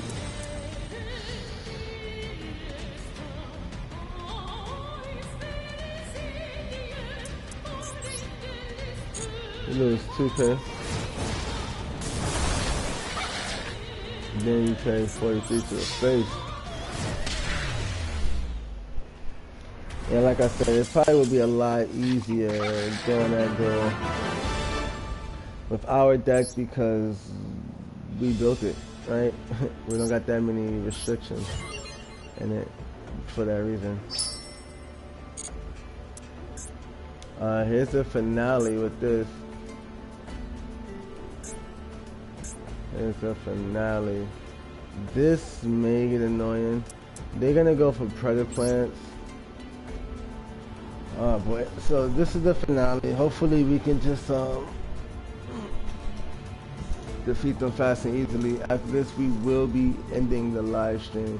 Make sure you subscribe to Stolen Gamer Girl on YouTube.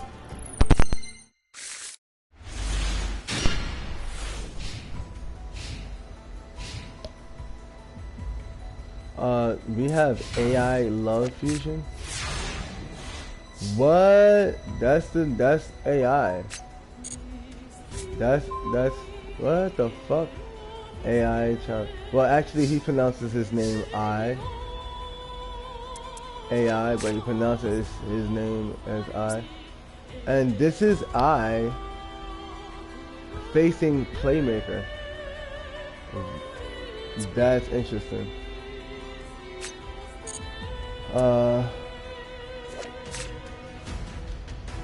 They're making me run Cybers.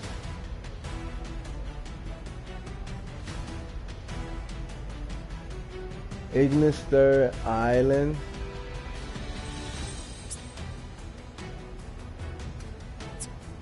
Wow. I love fusion.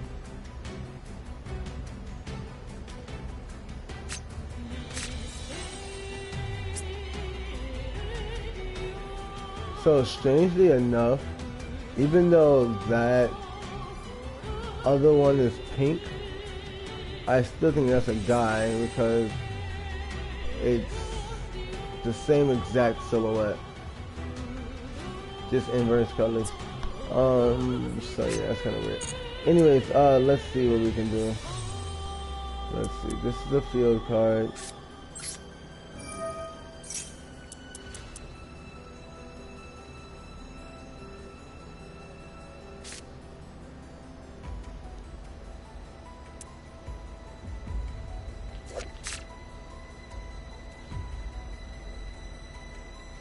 I think this is this is the part of I shit.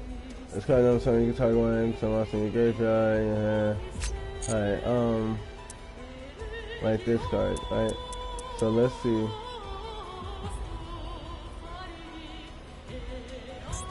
Alright.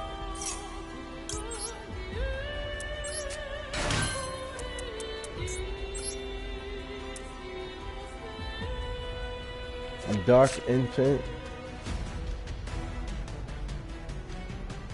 Like, this nigga is not an infant.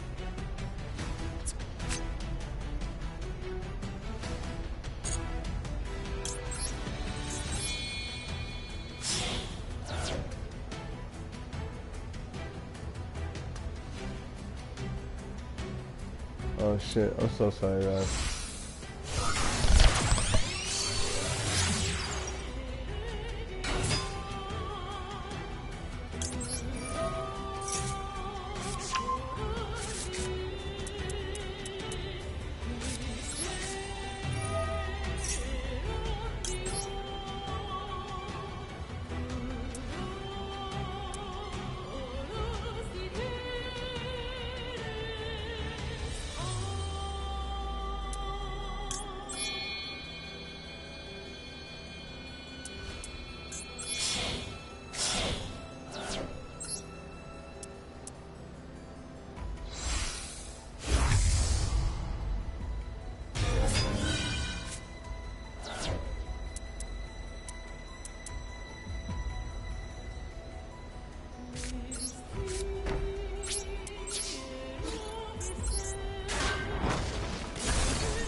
Shit, come on man, make it move.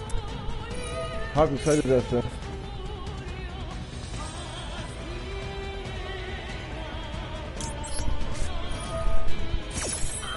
He pops it regardless.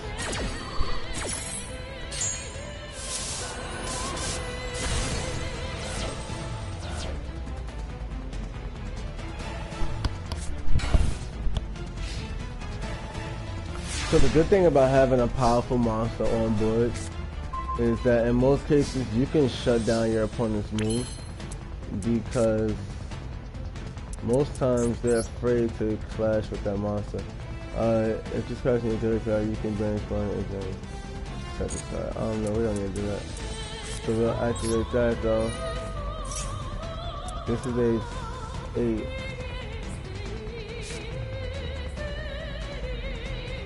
Which will require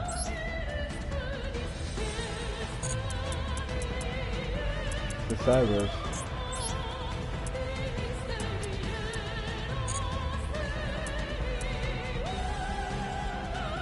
When a linked monster is destroyed by value, express summon stuff in here. So we're gonna actually summon this.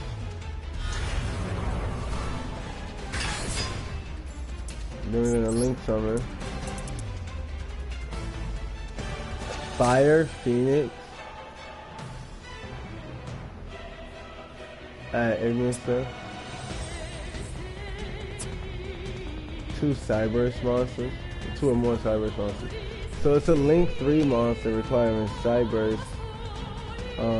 It does not go to Solomon Drake, which is what I thought would have happened. But no, it didn't. I like this though. I will probably put this Phoenix in the deck. I may actually put this in my deck. It's the one card out the bunch that somewhat earned its right. But we're gonna go for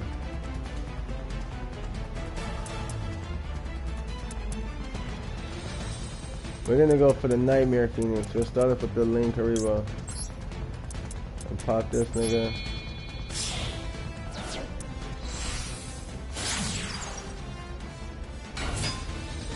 Gonna be Link Summon. Oh, we got more options. Now we can use this. 3 monsters, different names. You can bring out the Dark One or the Phoenix. But we're not gonna go for the E. We can even go for this. But we're not gonna go for neither one of them. We're gonna go for the Nightmare Phoenix.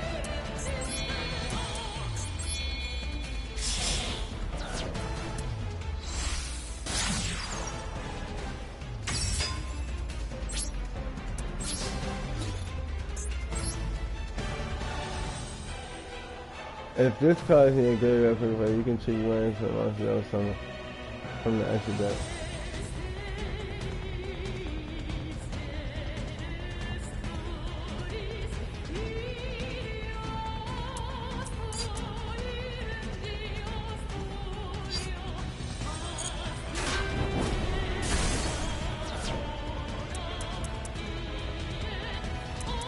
So you can do that at any given point. We'll save that for when we need it.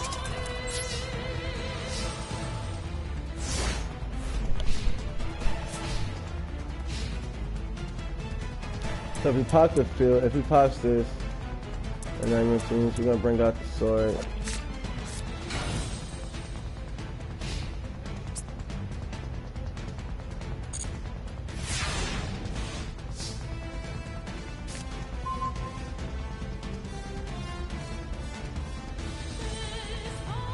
Tie strike.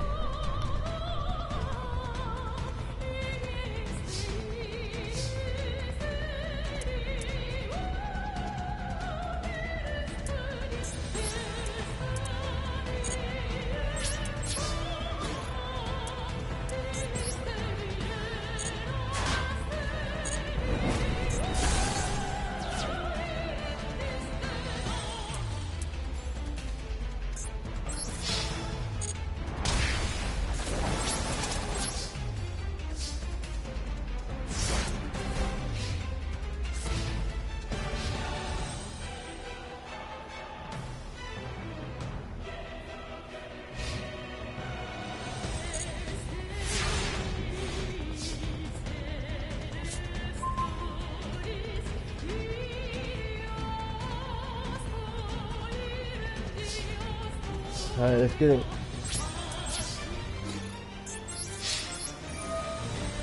Oh, fuck my life. I did not mean to do that. I'm halfway asleep, guys. I'm so sorry. I fucked myself. What the fuck, bro? I'm sleepy. I just did the wrong shit, yo. What the fuck was I doing? Wow. Wow, I gotta set this card. I'm so sorry about that. I was fucking asleep just now. I'm not even gonna deny that.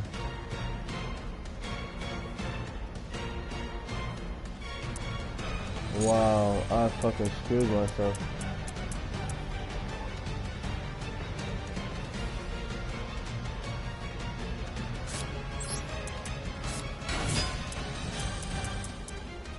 You can choose one under her.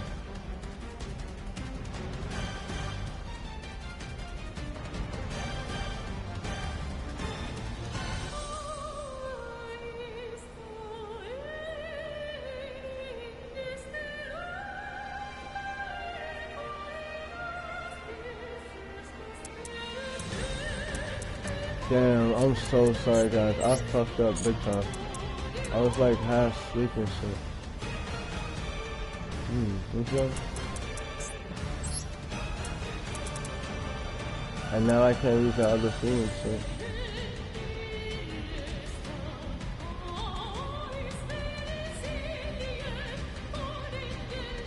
You can discard one card and try to go and sell it like that.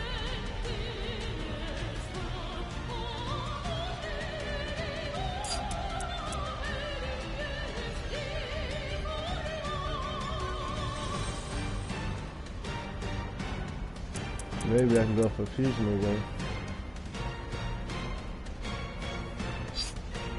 Um.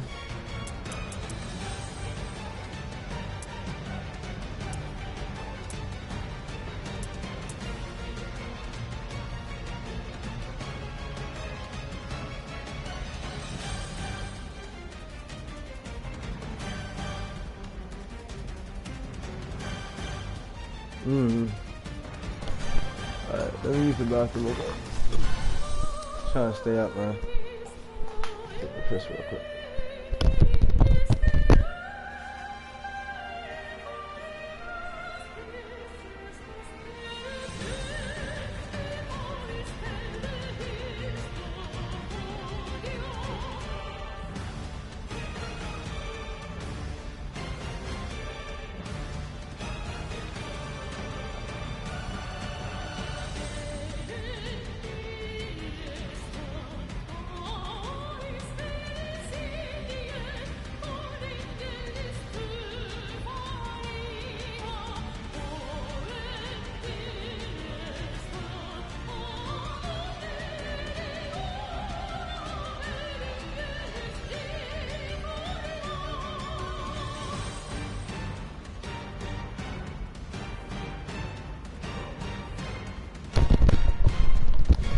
Yeah, and I gotta stand up, cause sitting down, I'm about to be done up, boy. I'm about to fall asleep.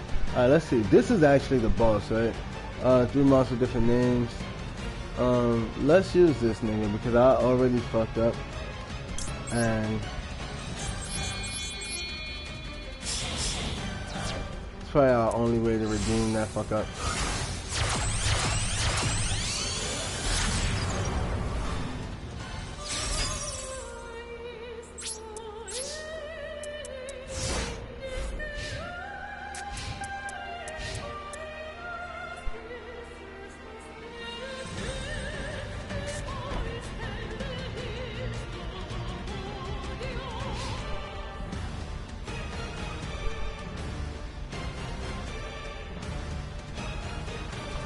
You contributor, no, we're not doing that.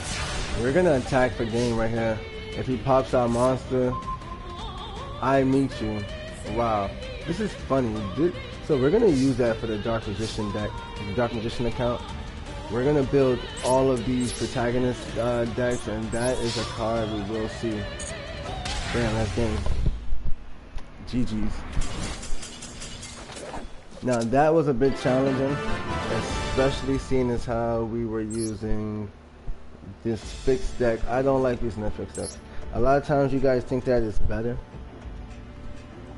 because you get cards that you probably never had, you know. You get to use combos that you're not used to. But for me, I prefer to have the things I'm already familiar with. An icon depicting the nightmare monster that was created from a mech knight core. Oh, mech knight nightmare. I'll be right back.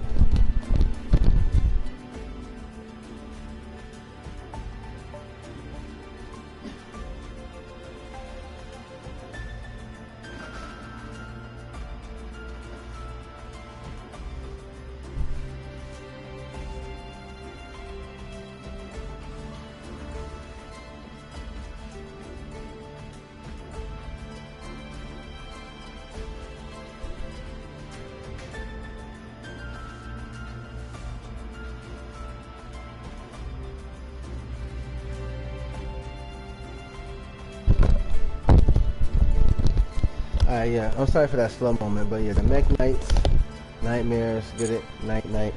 Alright, speaking of which, night, I need to take my ass to bed.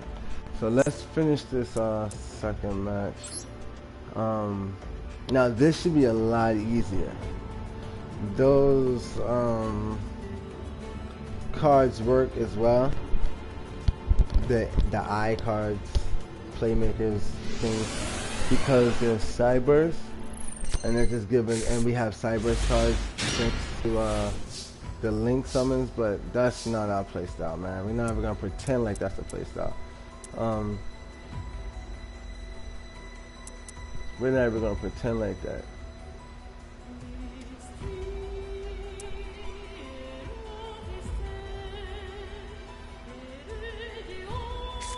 We're gonna set 2 cards. We're gonna normal summon Lee, the World Chalice.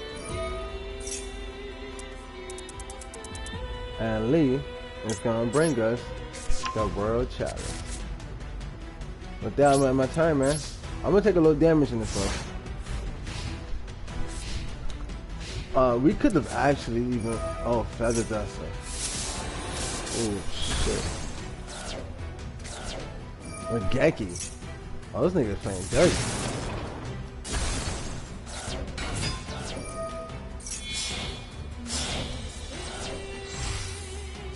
Credit plan.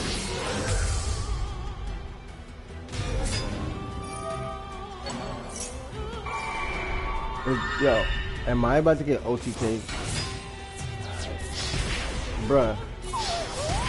Now, you guys know if that ends up being the case. Oh, we lost.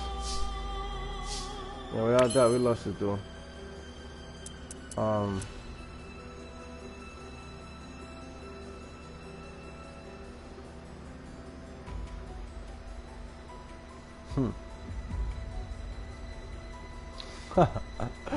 Or did we? Step number 1. We're gonna use the fairy. The fairy is gonna get rid of the World Chalice.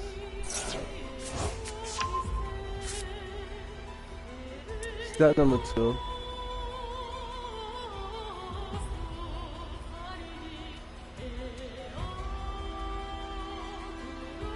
Hold on, let me fix this.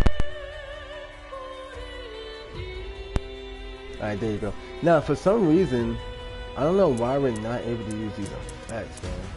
This shit is so weird. It's like really, really weird that we're not able to use these effects. For monster special summon or special.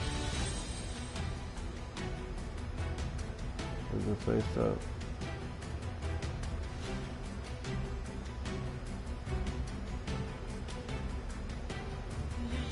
Oh, it didn't leave the field.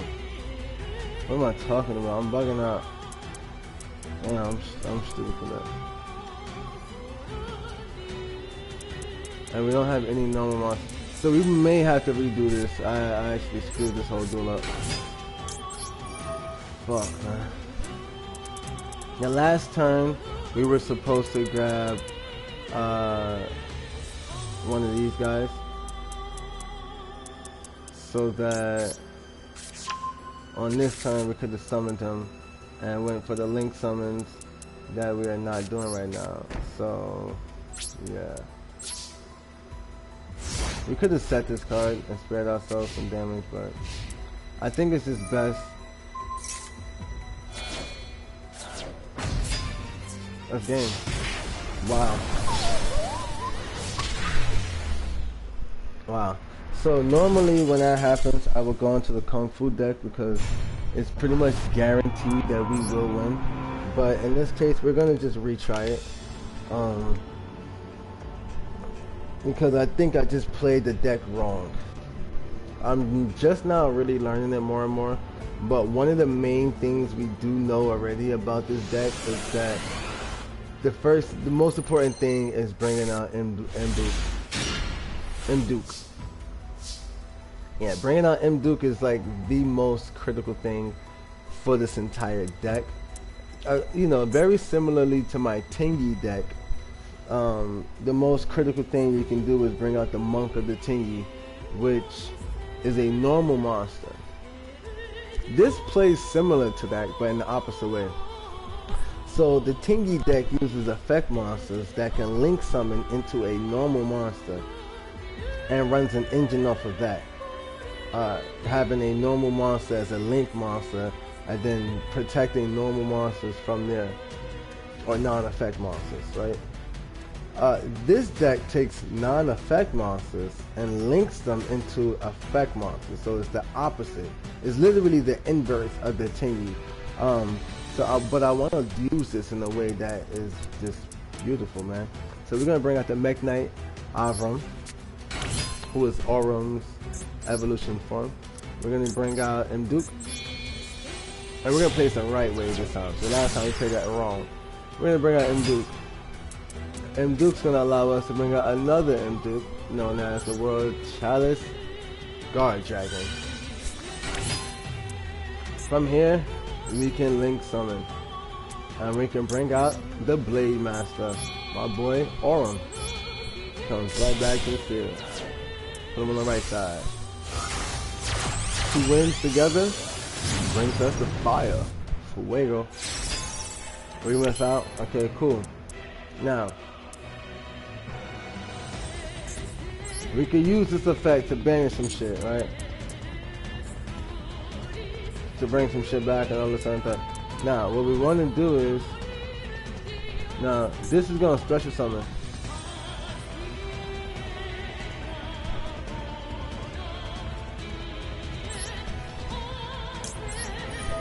Watch this. We get Mech Knight coming back. Avram. Right? Then we go back into another and Duke.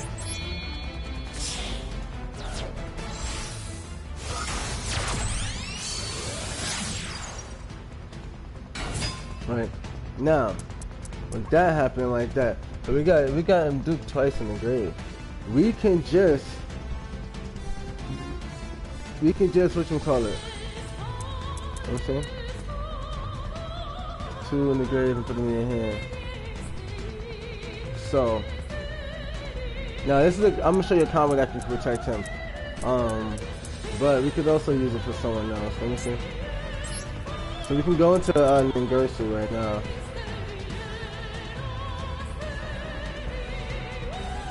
But we don't want to do that. Oh, it's gonna pop it for itself, right?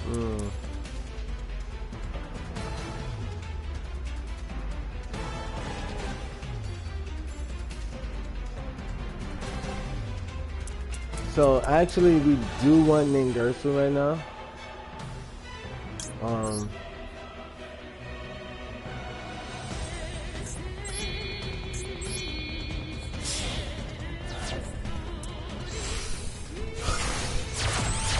The thing is too, you gotta remember, it's okay for this card to get destroyed because it works better from it works better if it's in a different position. So we take 2 cards from the grave and add it back to the hand. We're gonna come back with a Blade Master because he can resurrect, and we're gonna bring back an Imbu. And now with that card in the grave, what happens is, worst case, if something goes to kill Ningirsu, he can protect himself with that spell card. Also, I got this face down card that'll banish one of our monsters just in case and give him that damage. So what we want to do is, since we don't want to banish our monster, we're going to actually use Ningirsu to get rid of this and his trap card. Oh, it's a super poly. Wow, look at that. We want to Regeki, pop the field, and then we want to attack directly. Alright, we're in that time. So as you can see, it's the same thing going on, but this time we went into the link summons. We didn't try the new strategies. I was just looking at things, being foolish. But you don't want to be foolish. It's a 6.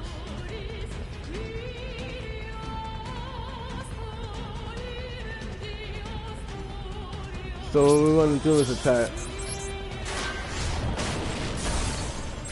We end our turn.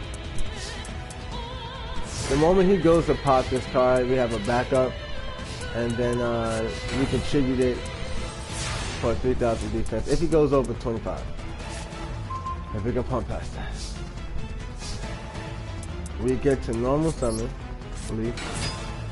She activates her effect. Now, normally we would want to get the World Chalice. We want Ningirsu.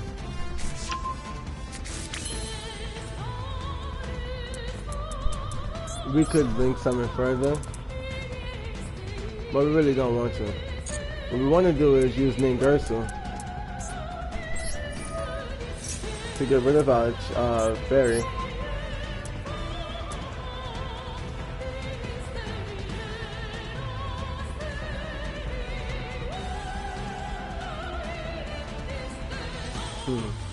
And we'll get rid of the monster because he may be at the fuse. Oh wait, it says I can from my hand. You can send one monster from your hand. Yeah, so we're gonna send from the hand. We're gonna get rid of the shield because this works from the grave. It allows for you to summon as well, but we're not doing that. We're gonna smash his life point. Leave him down to 3. And then our turn.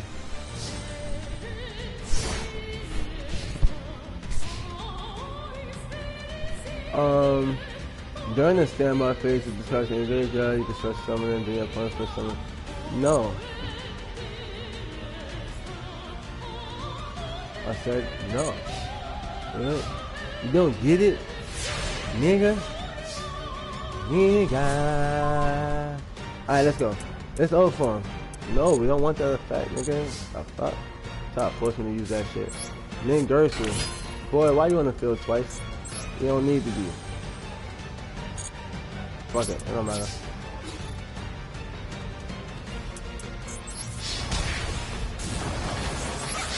GG's, man. We pop him off the field.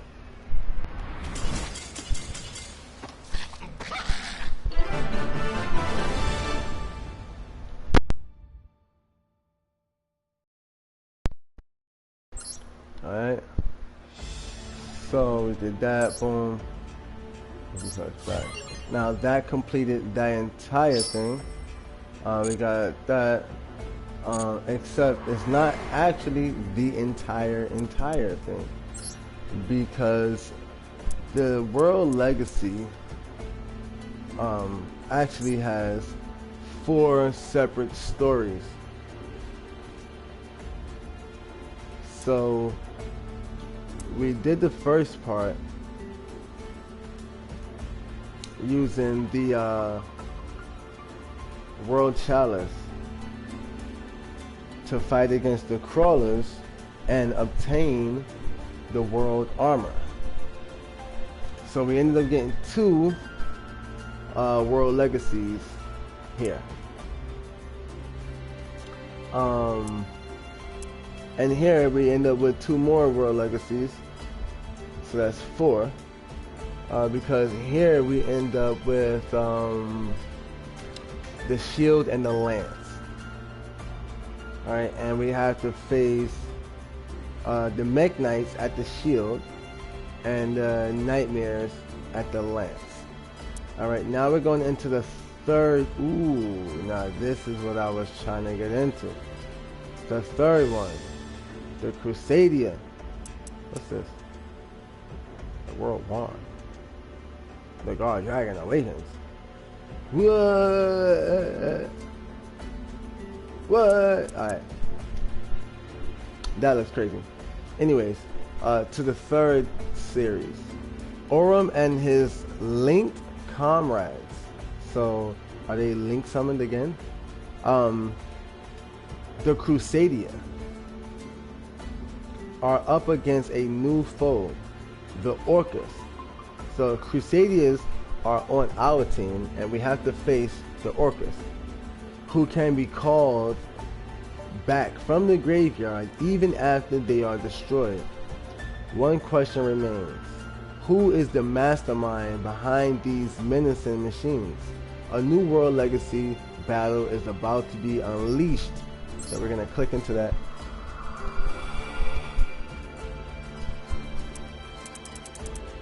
What in the holy freakazoid? What the fuck? Yeah, bro, I'm not, listen, let me be clear with you, this shit is broken. This is actually, are these the Crusadians? No, it's the Orcus. Trying to teach us how to use the Orcus. Are these the Crusaders? Yes. So it teaches about the Crusaders and the Orcus. And then we gotta do all the rest of that stuff out. But this is all scenario. Whoa. This is all scenario. Wow. But we'll come back to this. Right now, I am definitely gonna get some rest. So we're gonna get out of this right here. And we just went there so that it was the last played story for us. And we could just jump right back in it. 333 is our gems. Bam. 333. There are 3 major strategies in my main deck. Each of these 3 has 3 major components, like this 3-headed dragon. 1, 2, 3. 3, 3, 3. 3, 3. And then ironically, I don't believe that there's any card in my entire deck that is a 3 of. Everything in this deck is a 2 of or less, except for one. There is one card that's at 3, and that is Saruya. The only card that reached the 3 mark of this deck. The 3 card mark. Everything else is 2 or 1 of. It's not really needed to have a bunch of the same things, you know, unless it's not able to do its damn thing, you know? Yeah. Anyway,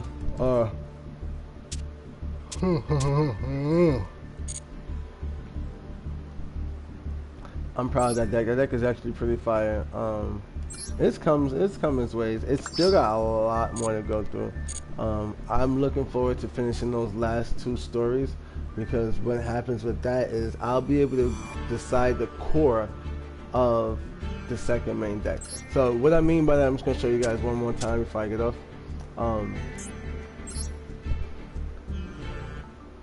Right. So you see me have the deck. There's mostly World Chalice cards, right? Or World Legacy cards. So it's like a World Legacy type of deck.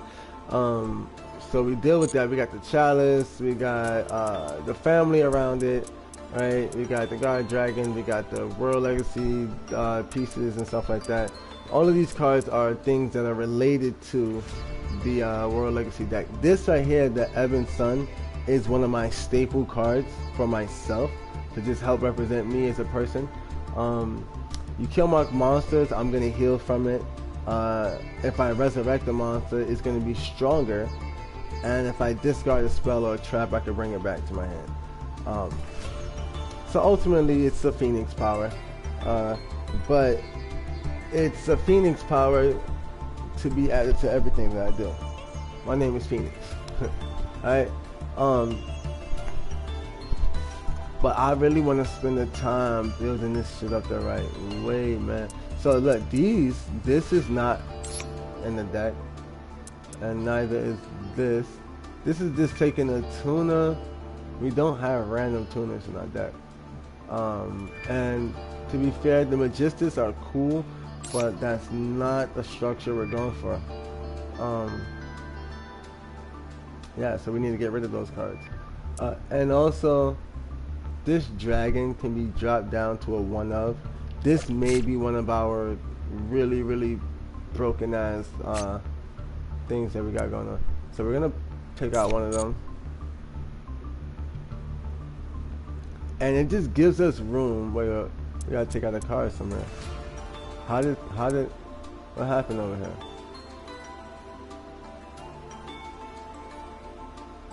Wait, what just happened?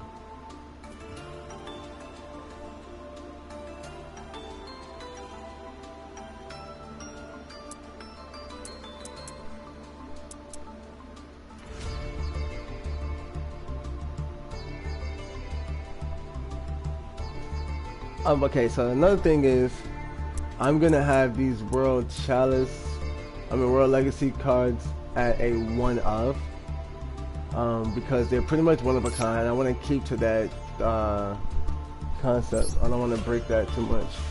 But again, if you notice, right, We can pull into the link 1, which allows us, so basically we can normal summon any one of these normal monsters, right? So we got 9 of them, right? 1, 2, 3, 4, 5, 6, 7, 8, 9. We got 9 normal monsters.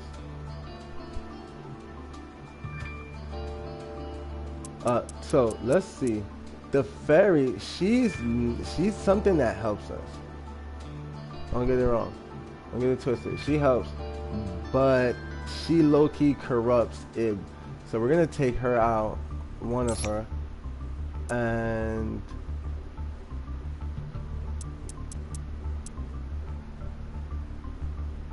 we're gonna add in another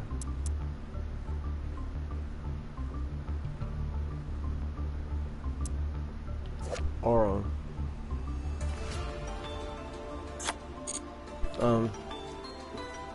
Now, what I will say is this also. We will find a way for Ib to be one of the most powerful cards in this deck, or having one of the most powerful systems in this deck, because Ib also represents my wife for me.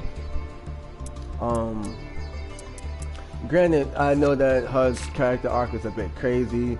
She was nice and then she became evil or whatever. But if you understand, it's just a path line of darkness that eventually we all have to come through.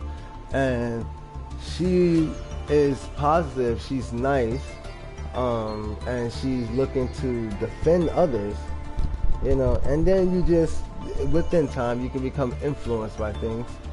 Look at that, shot us on that.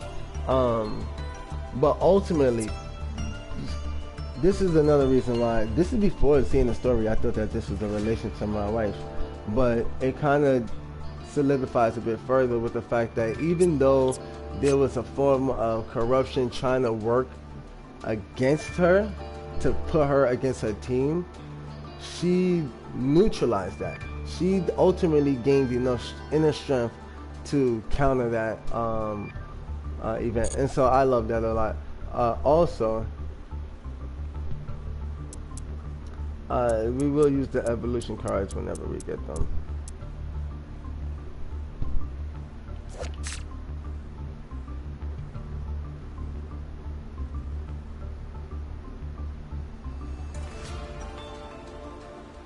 Yeah, whenever we get them, we'll and do that. But let me see. This is shuffle a crawler card. These them niggas is attacking us. These cards are really cool though. I like them a lot. I think that this shit is amazing. Yeah, we got everything out of 1 of. We got 2s and 3s of those. So we have 10 normal monsters, which means that almost at any given point, 10 is 1/4 of 40. So 25% of our hand is going to always carry a normal monster, which means almost always we can bleed into, and our monsters are half of the spells and traps right now. We got 1 extra. We're going to have to pop Regeki. Regeki is a beautiful card. It's a wonderful card. We know that. But Regeki does not fit our deck construct. Has nothing to do with what we got going on. You could destroy the field, but who cares? Right? Who cares about that? We want to actually put Ib back in the deck at 3.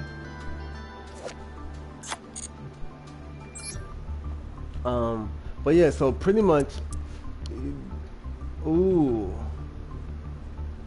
So you know what we'll do? We'll drop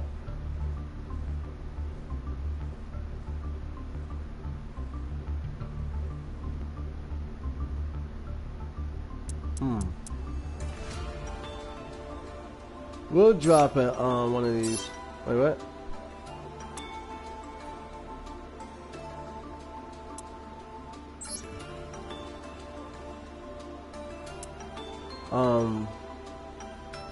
So we need another monster.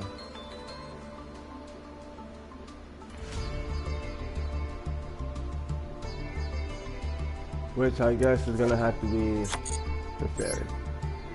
Alright, anyways. So with that being said, we got 2 of the leads. We got 10 normal monsters. 10 effect monsters. Half the deck is monsters, half the deck is spells and traps. So 50% of our hand is going to be a monster. 25% of the cards in our deck are normal monsters. So it's almost guaranteed. You know, we got like a 75% chance to be able to summon Duke first turn. And then he comes out, allowing us to bring out another one, which will link us into Aurum, who brings out another one, and ultimately will link into Ningirsu. But Ningirsu is somewhat, as this card slows down the deck a little bit. It's the strongest attack, but it slows down the deck, and it may ultimately become removed. We'll see. But this deck is decent, man. It's really, really decent. I like it a lot. But I wanted to be able to show you guys a comparison so that you can understand what I mean, like the boss monsters and stuff. Alright, so this deck is extremely punishing for the most part. There's 3 boss monsters, 3 ultimate boss monsters. 1, 2, and 3. Those are the 3 key players in finishing the game. The rest of the cards do things to alternate the game in my favor in the meantime. And as you can also see, the Ebon Sun. This is a Phoenix trademark. This is something that is in all of my personalized decks. Alright, so you see this card, you know it's me. Ebon meaning black. Sun, I'm the black sun, you heard? Yeah, nigga. Yeah, nigga. I'm the black sun. Get up out of there. But also, yeah, that's what I was trying to explain. So this is Kung Fu. And why I said that other deck is going to be primarily with Ib as the leader is because this deck is a deck on Kung Fu. And though I have the influence of my wife in here, bam, bam, bam, sure as I am. Alright, so though she's in the deck, and multiple times, as you can see,